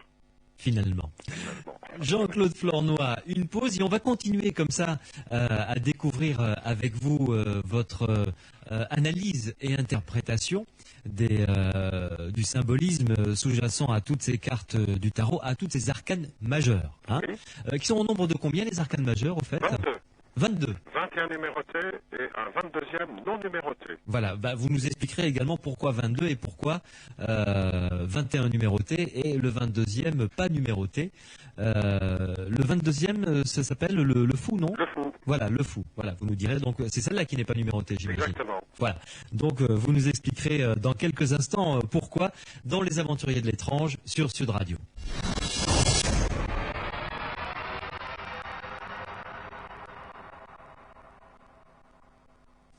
Jean-Claude Flornoy, un des meilleurs spécialistes français historiques, de l'étude historique du tarot historique, du tarot authentique, est mon invité dans cette première émission de la 3e saison des Aventuriers de l'étrange. Jean-Claude Flornoy, on a commencé à comprendre un petit peu les différentes lames. On a passé la porte de l'enfance avec le battleur, qui est la première carte, la numéro 1. On a passé rapidement en revue la 2, la 3, la 4 et la 5. Jusqu'au pape. Voilà. Donc là, c'est la période de l'enfance. On vient de passer la porte de l'apprentissage. Et là, on rentre de plein pied dans l'apprentissage. Alors, cette carte, spécialement, donc la numéro 6, c'est ça? Oui. Non, 5, 6, 7, la 7, pardon. J'aimerais que vous me l'expliquiez. Le chariot. Le chariot. Alors, qu'est-ce que ça veut dire, cette carte? Parce que là, franchement... Le chariot, la première des choses sur le chariot que l'on remarque, c'est qu'il est coupé en deux. Cette carte est coupée en deux. Oui, oui, Nous oui. avons toute une zone supérieure avec un roitelet et une zone inférieure avec 2 chevaux. Oui, c'est ça. Voilà. Donc c'est une représentation de l'homme coupé en deux. Le conscient d'un côté et l'inconscient de l'autre. L'inconscient qui ne marche pas trop bien puisque nous avons les chevaux qui tirent à U et à dia. Oui, chacun va dans une direction. Oui. Voilà. Et le petit roitelet qui fait du théâtre. Quand on commence sa vie, on fait du théâtre. Il s'agit un peu de ça. Oui. Hein, c'est la construction, le début de la construction du jeu. On a quitté le monde familial, quitté le nous familial et on rentre dans le jeu. Et on va commencer à construire son jeu. Une fois que la porte du cœur a été ouverte, on peut rentrer dans la construction du jeu. Effectivement, c'est tout à fait logique. Alors, en revanche, il y a sur cette carte 2 lettres. Il y a un écusson sur le C'est chariot. le graveur. IN. C'est la place de la signature du graveur sur les jeux de cartes historiques. Oui. IN signifie simplement Jean Noblet. Ah, c'est à cet endroit-là uniquement. Que le graveur signe de son nom. Et je répète, le graveur, pas l'éditeur. Oui, oui, oui, oui, oui, le graveur. Le graveur. Donc, sur ce jeu de Jean Noblet, non seulement il était éditeur, mais il était aussi le graveur. Ouais. Et donc, parce que ça c'est une réplique exacte du jeu Jean Noblet qui est encore gardé à la Bibliothèque nationale de France. Ok. Et il y en a 3 autres, de 2 autres maîtres quartiers différents. Tout à fait. Donc les lettres sont différentes sur les autres jeux. Tout à fait. Ouais. Tout à fait. Très bien, j'en apprends des choses ce soir sur le... C'est parfait, sur le tarot. Il y a également, dans cette même phase d'apprentissage, la justice et l'ermite. Oui. Vous voyez, alors, puisqu'on parlait d'états signifiants et d'états qui ne sont pas signifiants, Ouais. regardez la justice. Alors attendez, la justice. Je sors ma carte de la justice. Voilà, c'est une femme donc qui tient une balance dans la main gauche, l'épée dans la main droite, Oui. avec une sorte de couronne et de grands costumes comme des ailes de papillon derrière. Tout à un peu. fait. Ouais. Tout à fait. Ouais. Alors, parmi les insignifiants de ce tarot, regardez ce qu'elle fait avec son coude gauche. Elle appuie sur un des plateaux de la balance. Ah oui, exact. Donc, Ouais. la justice triche. Mhm. Mhm. Voilà. Alors là, on peut commencer à se poser des questions. Qu'est-ce que ça signifie de représenter une justice qui triche? Bah, Et d'autres, certains tarots Ouais. vont même beaucoup plus loin. Mhm. Ils nous la montrent en train de loucher. Langue des oiseaux. La justice, elle est louche. C'est tout. C'est tout? C'est tout. Ça ne veut pas dire plus. Mais pourquoi représente-t-on la justice qui est louche et qui triche? Mhm. Parce qu'elle manipule ce qu'elle va avoir à trancher. C'est une manipulatrice qui va trancher quelque chose. Dans la vie d'adolescent ou de jeune homme, il y a un moment donné où il faut se libérer des liens familiaux, se libérer d'un certain nombre d'attaches. Mhm. Mhm. Et c'est pour se libérer de ces attaches, quelquefois il faut manipuler un petit peu la réalité. Ouais. Voilà ce que signifie la justice. Tout simplement. C'est en même temps simple et extrêmement logique. C'est extrêmement logique. Oui. C'est une logique que nous n'avons plus aujourd'hui. Mhm. Il est difficile pour nous de la rentrer, mais de rentrer dedans, mais une fois que nous percevons la manière de faire de nos anciens, ça devient un plaisir invraisemblable. Ouais, ouais. Ouais. Et alors, l'ermite, c'est la solitude, l'introspection, c'est... Regardez l'ermite. L'ermite, sur le tarot de Jean Noblet, c'est pas tout à fait clair, et sur d'autres, ça l'est beaucoup plus. La main qui tient la lanterne, Mhm. elle a une bizarrerie au niveau des doigts. On ne sait pas trop comment ça se joue. 1, 2, 3, 4, 5... Voilà, il y a un doigt en haut, on se demande s'il est là, si c'est autre chose, si c'est Ouais. quoi. Ouais. Certains tarots sont beaucoup plus clairs, ils présentent des mains à 4 doigts. Mhm. Le doigt qui manque, c'est le petit doigt. Ouais. Alors, peut-être que nos auditeurs pourront faire l'essai de se mettre les petits doigts dans les oreilles. Lorsqu'on se met les petits doigts dans les oreilles, nous avons un bourdonnement intérieur qui nous envahit. Quand on n'a pas de petits doigts, ça signifie simplement que on ne peut pas rentrer dans ce monde intérieur. Mhm. Ça, c'est une manière imagée de dire la chose. Et avec la lanterne, qu'est-ce qu'on fait? On va chercher les vérités à l'extérieur de nous-mêmes. D'accord. Là, c'est déjà un peu plus complexe quand C'est même. déjà un peu plus compliqué. Mhm. C'est une période de vie où on cherche à droite, à gauche, on essaye de se renseigner pour si nous avons un mal-d'être, pour se libérer du mal-d'être, ou simplement si c'est la curiosité qui nous anime, Mhm. pour percevoir les mystères de la vie. Ouais. Et alors, il y a une carte que j'aime beaucoup, d'abord parce que je la trouve belle, et puis finalement, c'est peut-être pas très compliqué à analyser.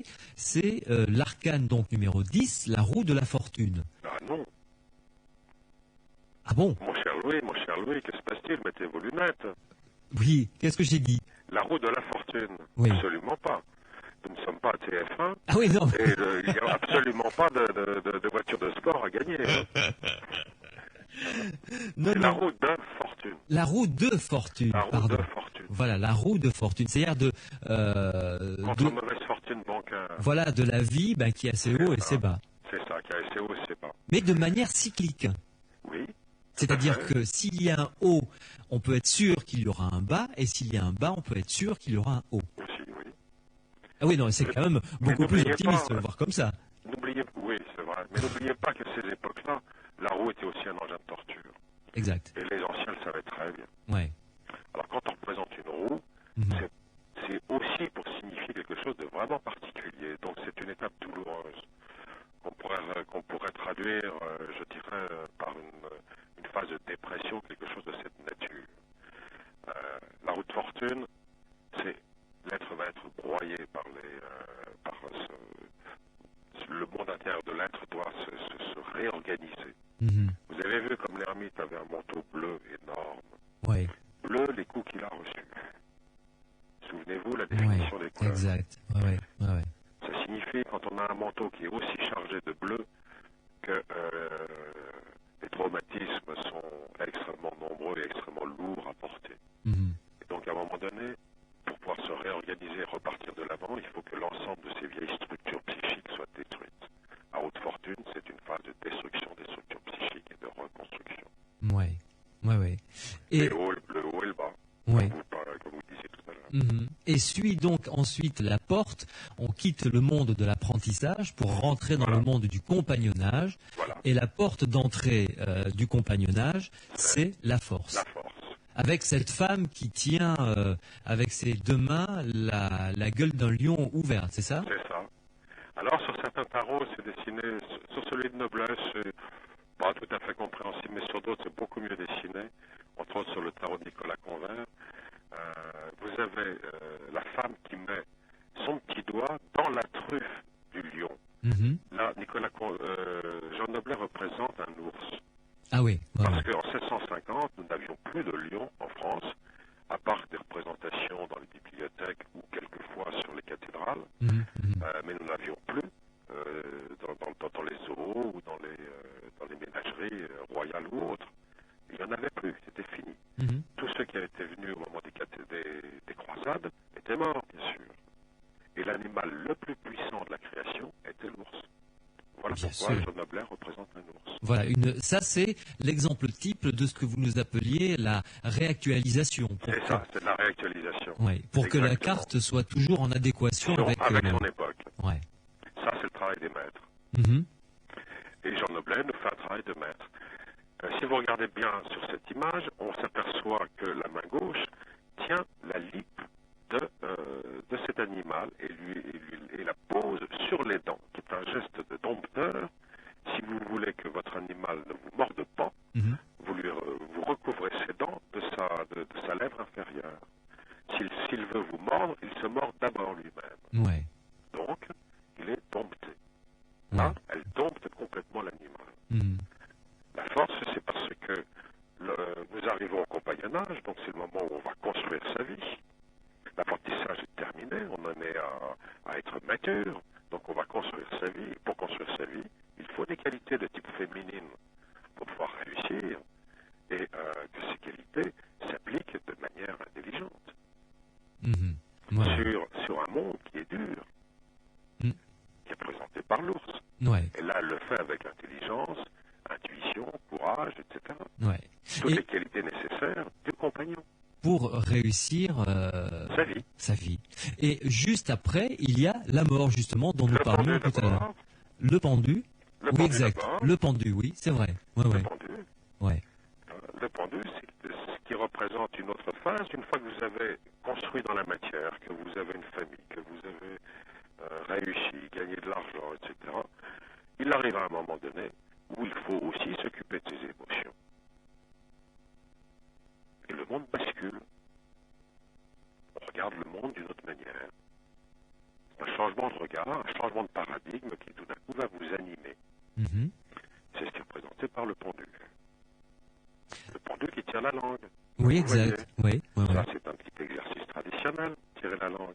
Tirer la langue, c'est la respiration du petit chien. Ouais. Voilà. Mhm. Donc c'est la surventilation. Donc cet exercice, il est intéressant parce que là, il vous présente une surventilation Mhm. avec cet homme pendu par les pieds. Les Templiers avaient un vieil exercice traditionnel. Au retour des batailles, ils faisaient faire leurs jeunes le cochon pendu pendant une demi-heure ou trois quarts d'heure avant les prières du soir. Simplement pour qu'ils puissent purger les violences de la journée de bataille. Mhm. exercice, on peut le faire avec des planches de kinésie, de kinésithérapeute. Et quelquefois, ils en ont pour les gens qui ont mal au dos, des choses comme ça. Ouais, ouais, ouais. Se mettre la tête en bas et s'accrocher. Il est intéressant parce que vous n'en sortez pas indemne. Mhm. Surtout quand vous êtes la tête en bas, toutes vos émotions remontent. Et là, c'est ce dont il s'agit. Retrouver ses émotions, retrouver ses larmes. Mhm. Les hommes ont besoin de retrouver leurs larmes. Et les Templiers faisaient faire ça à leurs apprentis? Alors jeunes, oui. Oui, à leurs jeunes. De retour de bataille. De retour de bataille. Ouais. Ouais. Et je note quand même, avant de passer à d'autres cartes, que le pendu a la jambe couleur bleue attachée, donc, Oui. droite, et la rouge qui est repliée. Oui. Pourquoi ça? Ah, ça souvent, c'est... Non, je n'ai pas de réelle explication à ça. J'ai des idées, mais je préfère ne pas trop. Mhm. Je ne suis pas sûr de mon coup là-dessus. Bon. Donc, vous avouez quand même que les cartes ne vous ont pas livré tout leur savoir, finalement. Pas tout. On découvre encore tout le temps. Il y a la tempérance, enfin l'empérance. Oui. C'est la tempérance qu'il faut comprendre? Alors, La carte pourquoi qui vient. l'empérance? Bonne question. Regardez cette image. Jean Noblet, qui est un dessinateur qui est capable de réactualiser le tarot, Mhm. ne présente pas tout à fait cette image comme il a dû recevoir l'enseignement de son maître. Si vous regardez bien la carte, vous apercevez qu'il y a un décalage de proportion entre le corps et la tête de l'image. Mhm. La tête est petite. Et plus petite, oui, par Elle est rapport au trop corps. petite même. Ouais. Mhm. Normalement, dans tous ces tarots, la tête est représentée en proportion. Oui, tout à fait. Là, pas du tout. Vous voyez, il y a deux vases avec une circulation D'eau de l'une à d'eau l'autre, ou de oui. quelque chose entre Ouais, les ouais. deux vases. Ouais, ouais, c'est cette femme qui fait tomber l'eau d'une cruche dans l'autre. Enfin, Voilà. oui. Voilà. Ça, nous allons arriver, nous avons passé cette descente dans notre charnier intérieur et nous avons fait une récapitulation de notre petite histoire personnelle avec la mort. Mhm. Et là, donc, nous rentrons dans une circulation d'énergie, avec une circulation d'énergie qui fonctionne bien, nous le voyons sur la carte, mais la manière de mettre les mots sur ce qui arrive à la personne n'est pas encore bien faite et bien claire. Voilà pourquoi Jean Nobel nous a mis une petite tête. D'accord. D'accord? Mhm, mhm. Mais comme il a modifié l'enseignement qu'il avait reçu de ses anciens, il remplace le T par un L qui en réalité est l'équerre du maître. Ça signifie, j'ai modifié l'enseignement que j'ai reçu de mes anciens, mais je suis un maître et j'assume. Ah, très bien. Voilà. Ok. Et il l'avait déjà fait pour le Beckler, je vous signale. Oui. Voilà pourquoi ces tarots anciens ont une importance, sont importants et que nous devons prendre des tarots anciens si nous voulons faire des études sérieuses sur le tarot. Mhm. Une pause, Jean-Claude Flornoy, dans ce tour d'horizon et cette étude passionnante des arcanes majeures du tarot dans les Aventuriers de l'étrange sur Sud Radio. Une pause parce qu'après, on va s'intéresser à la dernière carte de la période du compagnonnage, avant d'arriver à la maîtrise, et puis après la sagesse. Cette dernière carte est très particulière, enfin du moins elle a une connotation très forte, puisqu'il s'agit du diable, ni plus ni moins. Alors, il me tarde dans quelques instants de vous entendre pour d'entendre votre explication de cette carte particulière, le diable. Que vient faire le diable dans ce jeu, surtout en sachant que vous nous avez clairement dit tout à l'heure qu'il n'y a pas de carte ni bonne ni mauvaise dans le jeu du tarot. Mais il y a des cartes et des états à travers lesquels l'être humain, donc au sens général, homme-femme, doit passer avant de se réaliser. Le diable, c'est à suivre, si j'ose dire, dans quelques minutes sur Sud Radio. A tout de suite.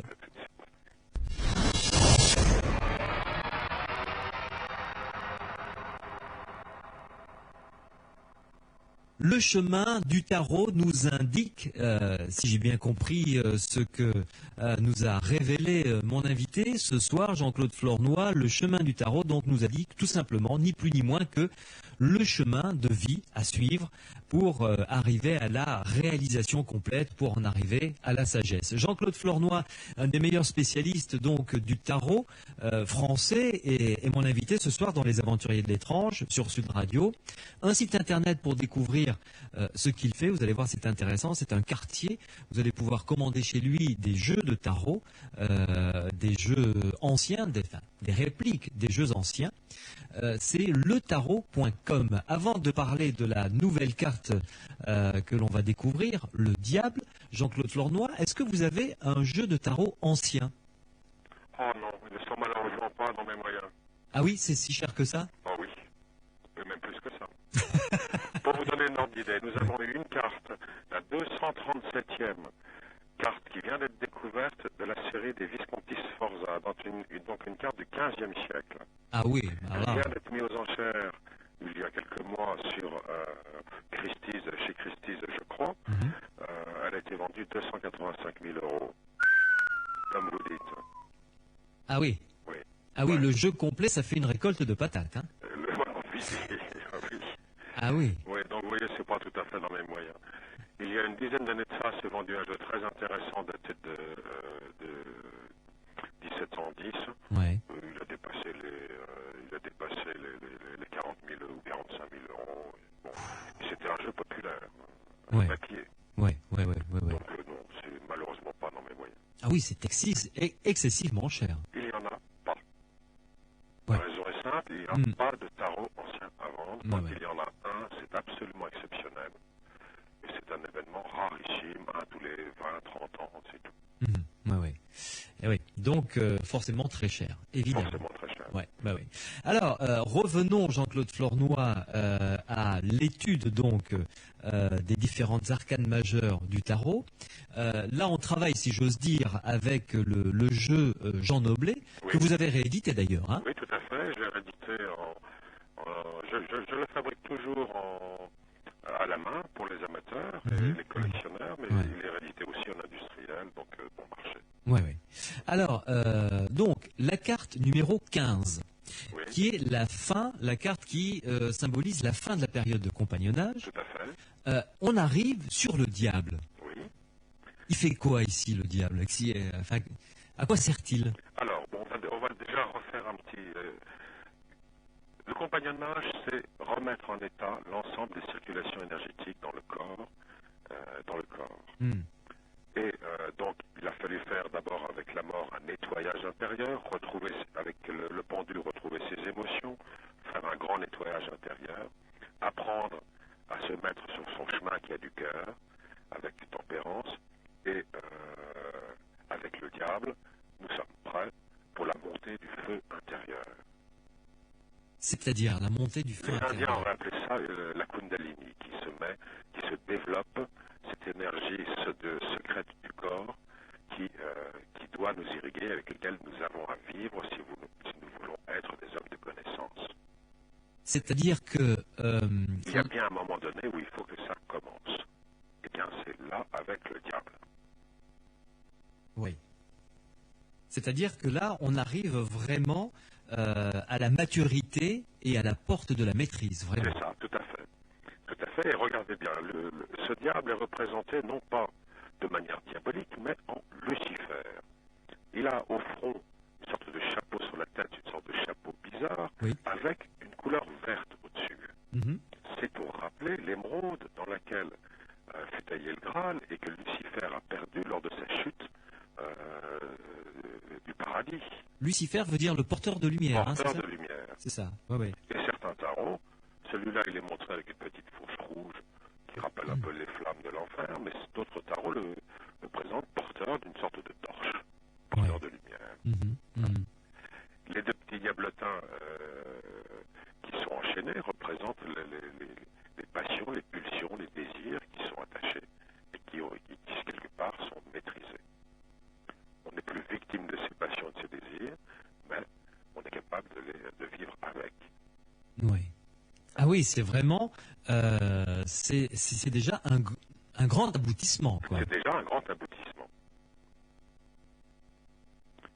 Très intelligent. Enfin, il y a eu un petit silence là, parce que j'étais en train de me dire finalement, mentalement, c'est très intelligent et très finement observé comme jeu. Tout à fait. Tout à fait. Nous sommes dans les sagesses multimillénaires et Universel. universelles. Le tarot est à ce niveau, au niveau des grandes sagesses du monde. Oui. Mais oui, je souscris à ce que vous dites. Donc là, avec le diable, avec son feu intérieur qui remonte, C'est ça.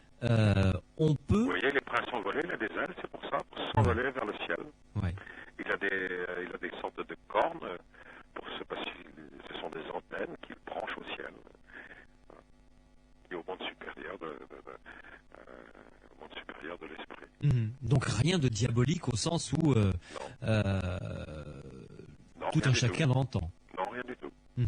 On n'est pas dans la psychologie, nous sommes quelque part dans la spiritualité. Nous sommes pas, Ouais. voilà. Et alors, là, on arrive à une porte, à nouveau. Oui, Donc, je rappelle, on a passé la porte de l'enfance, qui est la première, le battleur.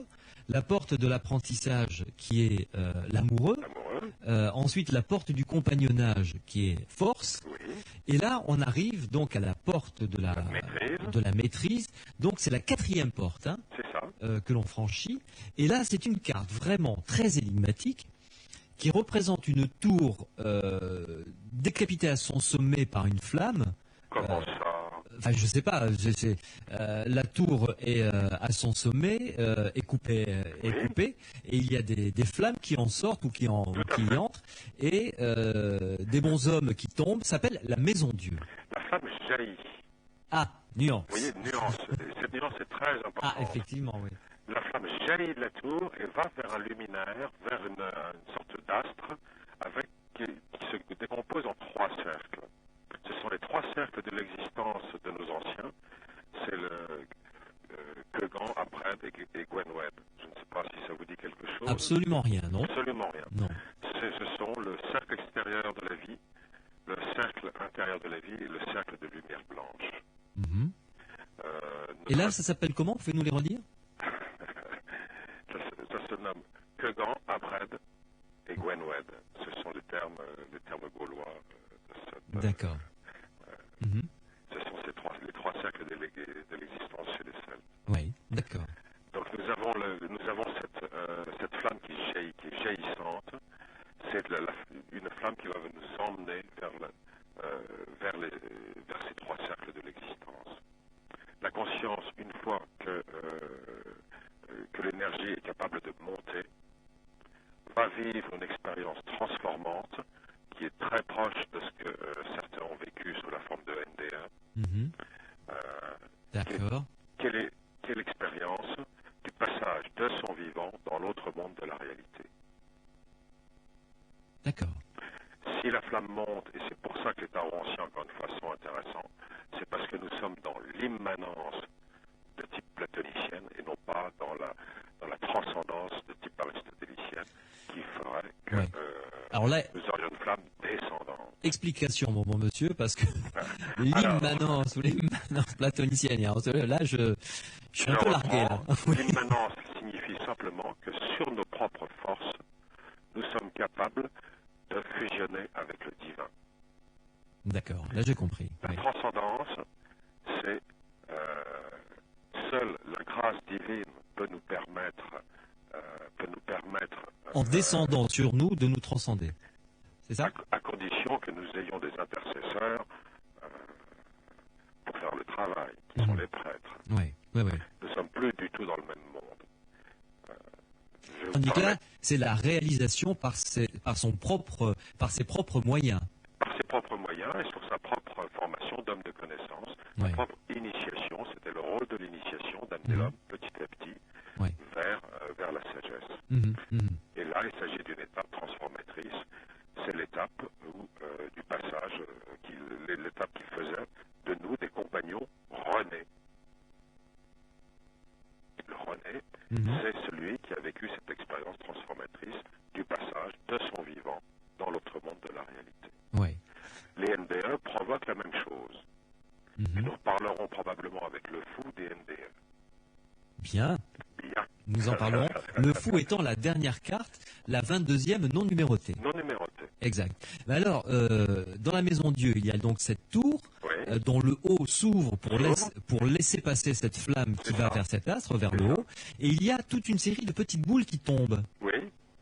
Ce sont les 36 chandelles. Quand vous revenez d'une expérience de cette nature où vous avez vécu le passage dans l'autre monde de la réalité, c'est aussi une représentation, une tentative de représenter cet autre monde de la réalité. Vous revenez, vous êtes quand même un peu secoué. Oui, ça, je vous le concède. Et vous avez employé l'expression 36 chandelles à dessin ou pas? Attendez. Oui, à dessin, bien sûr. En direct, oui, à dessin. En plus, il s'agit de dessin sur une carte. Donc, Oui. on est en plein dedans. En direct sur Sud Radio, je vais les compter. Il y en a 36? Non, il n'y en a pas 36. Ah, d'accord. Des tarots, ça Oui, dépend oui. Certains tarots ont les 36.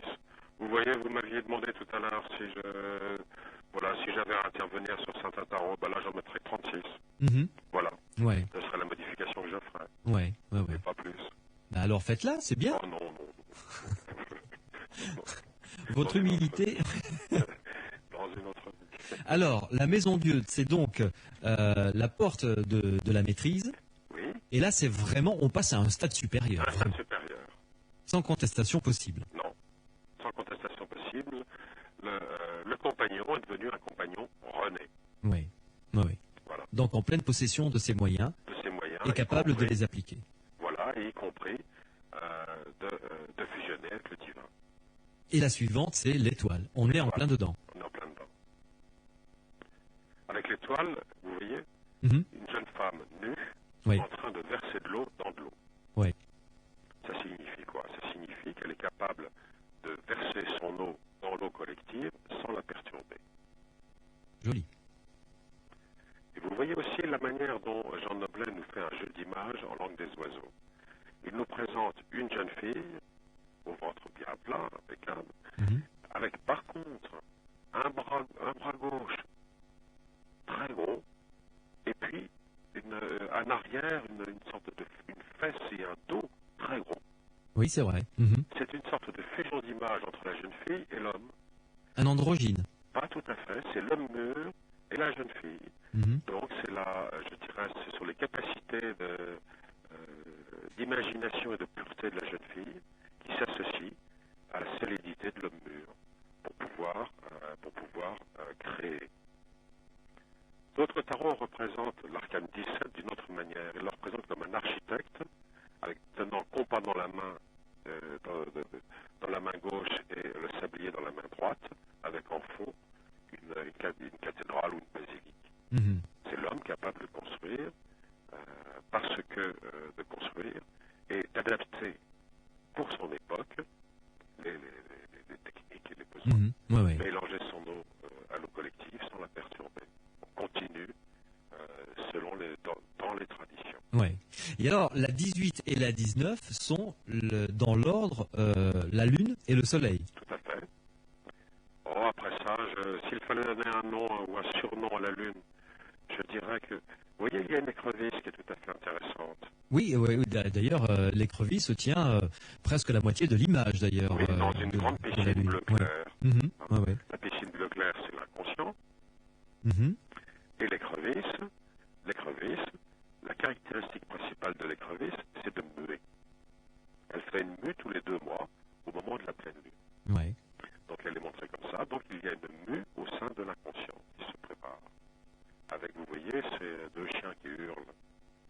Vous avez entendu hurler les chiens la nuit? Oui, à la Lune. Oui. À la Lune. Ouais. Ça vous donne le frisson. Ce sont l'habileté dans ces mondes dont il est question au niveau de l'évolution de l'homme. Ouais. À ce moment-là. Ouais. L'habileté, je dirais, du passeur d'âme, ou de je ne sais quoi, quelque chose comme ça.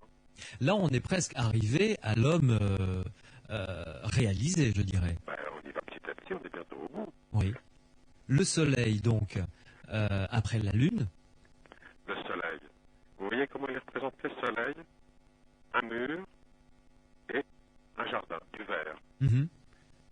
paradis, quelle est la définition, quelle est l'étymologie de paradis? La connaissez-vous, Louis? Non, non, non. Paradis, c'est de l'araméen ancien, qui signifie jardin protégé du désert, des vents du désert par un mur. D'accord. Voilà.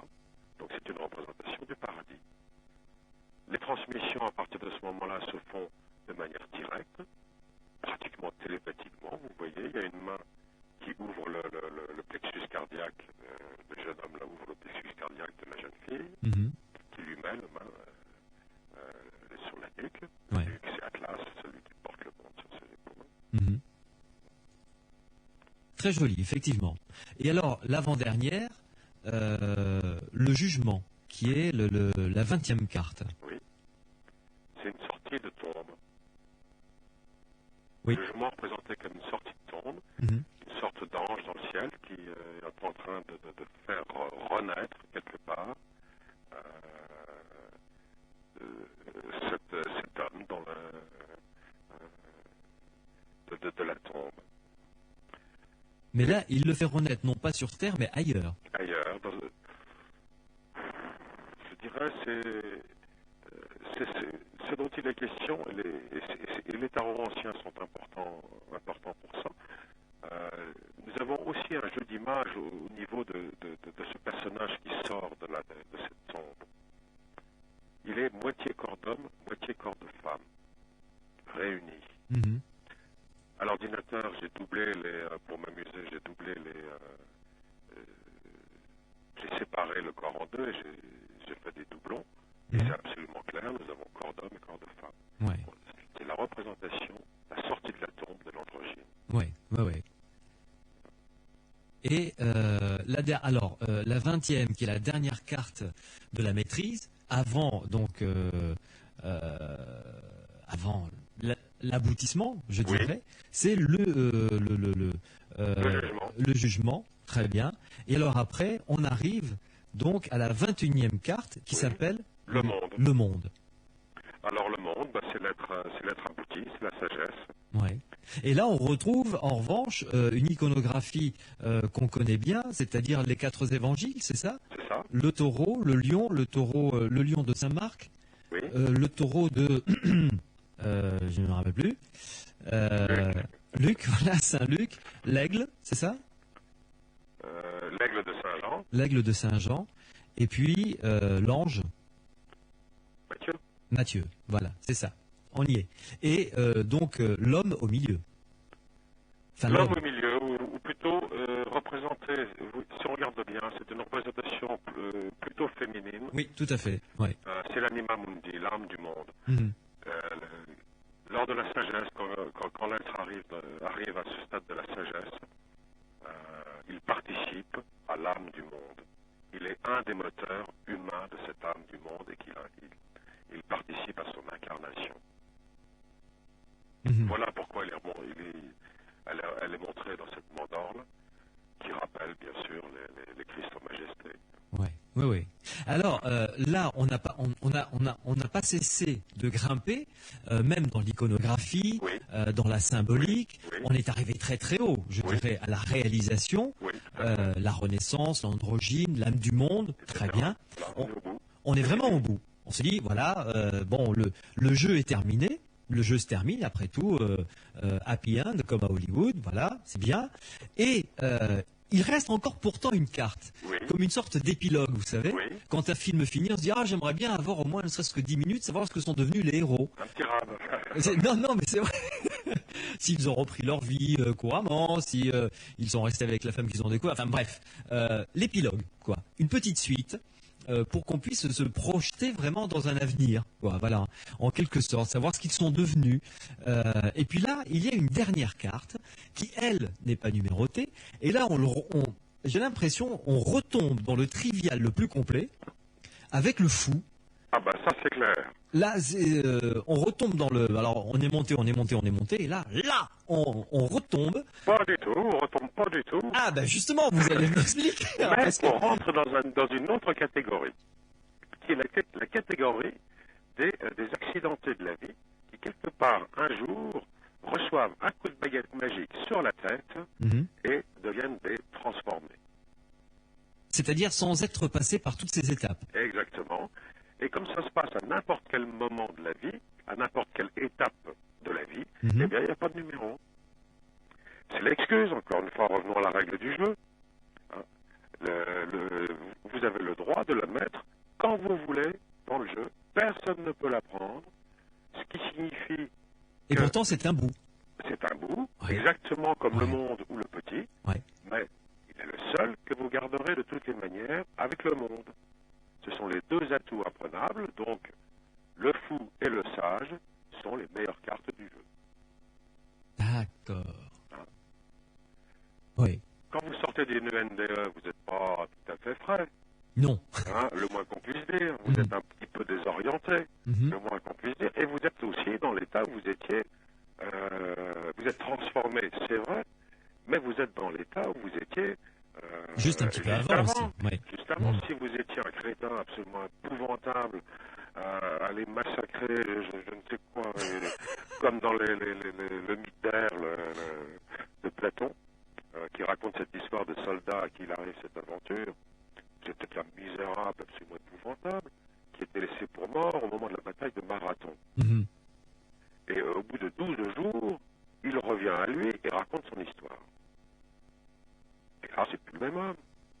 Mais seulement, la base de son éducation reste celle d'un misérable assassin, soldat Oui, d'un rustre. d'un rustre. Voilà, c'est tout.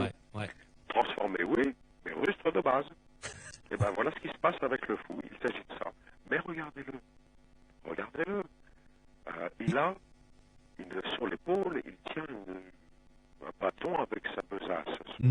Comme un baluchon au bout de son. Oui, au Et bout du regardez bâton. la dimension de sa main. Elle est énorme, oui. Énorme. C'est une main de gloire. Le fou, quelque part, vous voyez, il part, il met la main de gloire sur son baluchon. C'est un homme qui a opté pour la pauvreté stratégique. Mais il y a un détail qui n'échappe à personne quand on a la carte sous les yeux Oui, concernant on voit le tout. fou. Non seulement on voit tout, mais il y a une espèce de bestiole, de chat, je sais pas, enfin toute griffe dehors du moins, qui va lui égratigner ce qu'on pourrait appeler élégamment les bijoux de famille. Tout à fait. C'est assez trivial. En plus, il a le pantalon qui baille, on lui voit les fesses. Enfin bon, oui, il est assez délabré quand même de ce côté-là. On va reprendre les choses de manière un peu plus... Nous allons analyser un peu, si vous voulez. Je vous en prie, maître, allons-y. D'abord, cette espèce d'animal que vous voyez, n'oubliez pas que le chat n'est pas de chez nous. Donc c'est pas une représentation de chat, c'est une représentation de civette. Si vous examinez bien le dessin, oui. il a les pattes palmées. Exact. Parce que la civette est un animal qui nage. D'accord. Hein? Donc c'est une représentation de civette. La civette était l'animal familier avant que nous ayons les chats. Ah, d'accord. Très bien. C'est tout, c'est un tarot. Explication. Donc, c'est une représentation de civette. On est en 1650, donc C'est forcément, oui, d'accord. Voilà. Ok, très bien. Voilà pour cet animal bizarre. Bien. D'autre part, pourquoi a-t-il les fesses à l'air Eh bien, c'est parce qu'il est toujours en recherche de nouvelles aventures. Ce n'est pas quelqu'un qui est stabilisé. C'est quelqu'un qui est profondément instable et qui est dans l'instant. Et l'instant se renouvelle en permanence.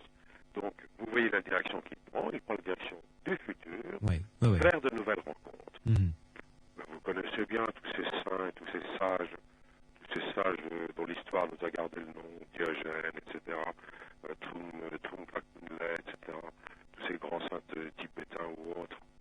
C'était tous d'invraisemblables paillards. Les petites gens les adoraient, parce qu'ils avaient l'immédiateté illuminante. C'était des gens capables de vous créer simplement.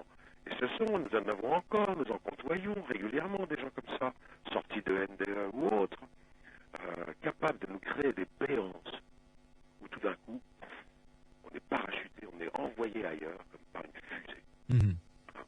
Tout d'un coup, hop, on n'est plus dans le même monde, simplement sur une remarque, un jeu de mots, etc. Ce sont des gens comme ça. Les fous, ce sont ceux-là. Voilà ce que représente cette carte du tarot. Avec vous, en tout cas, Jean-Claude Flornoy, là, depuis 2 heures que l'on en discute, c'est un véritable, comment dirais-je, chemin initiatique que l'on a parcouru avec toutes ces étapes, Tout finalement. à fait, oui. Il s'agit de ça. Mhm. Il s'agit de ça. Vous savez, le tarot ne fait guère que mettre en image ce que d'autres font en texte ou autre chose. Mais c'est le seul enseignement traditionnel occidental que nous ayons conservé vivant, j'insiste sur le mot vivant, Ouais. depuis le Moyen-Âge. Nous n'en avons pas d'autre. Jean-Claude, Vivant, oui, oui, j'entends, tout à fait. Oui, oui. sans rupture. Mm. Et surtout, les tarots, si vous voulez vous en procurer un historique, un tarot historique. Voilà. Ça, c'est absolument impératif si vous voulez. Il y en a plusieurs, il y a d'autres éditeurs, je ne suis pas le seul, Mhm. mais vraiment tarot historique. Merci beaucoup Jean-Claude Flornoy de nous avoir servi de guide sur ce chemin ô combien intéressant. Personnellement, j'ai appris plein de choses concernant ce tarot, plein de choses que j'ignorais. Et écoutez, soyez-en remerciés. Et j'invite tous ceux et celles qui écoutent cette émission ce soir sur Sud Radio. Vous savez que vous allez pouvoir la réécouter en podcast, c'est-à-dire la télécharger sur votre ordinateur ou l'écouter quand bon vous semble sur votre ordinateur grâce à Internet. Vous allez sur le site des aventuriers de l'étrange, et de l'échange aussi, puisqu'on est là pour ça. Ce site a pour nom psiland.org, psiland.org, et vous allez pouvoir télécharger l'intégralité de l'émission et l'écouter dans votre voiture, sur votre lecteur MP3 ou sur votre ordinateur. Jean-Claude Flornoy, je rappelle l'adresse de votre site internet, c'est letarot.com. Vous venez d'ailleurs de publier un nouveau jeu de tarot, de rééditer un jeu de tarot, c'est ça? Oui, je viens de rééditer le jeu de tarot de Jean Noblet, donc en industriel, en 78 cartes, un prix très raisonnable de 22 euros. 22 euros, oui, tout à fait. Et là, je publie dans une dizaine de jours un livre où toutes les histoires que je peux raconter, les analyses de ces cartes, sera dedans, bien sûr. Bien. Et ce livre, on pourra se le procurer, en avoir l'adresse, etc. Oui. Tout simplement en allant sur votre site letarot.com. Sur mon site, tous les FNAC, etc. Voilà, tout à fait. Et puis sur le site psiland.org, le site de l'émission, on mettra toutes vos références et toutes vos coordonnées, bien entendu, pour ceux qui voudront poursuivre cette discussion ou aller à votre rencontre. Merci beaucoup Jean-Claude Flornoy. Merci. Une Merci très à vous, bonne Louis. fin de nuit. Merci beaucoup. Je vous rappelle qu'on se retrouve demain, samedi, de 23h jusqu'à 1h du matin pour d'autres dossiers étranges, bien entendu. Si vous avez vécu quelque chose de l'ordre du phénomène paranormal, n'hésitez pas à m'appeler au 0826 300 300 pour passer à l'antenne dans une des émissions des Aventuriers de l'étrange en compagnie de spécialistes pour répondre aux questions que légitimement vous vous poserez, évidemment, ou vous posez si vous avez vécu un phénomène paranormal. Vous pouvez également m'écrire à étrange@sudradio.fr. Bonne nuit et à demain.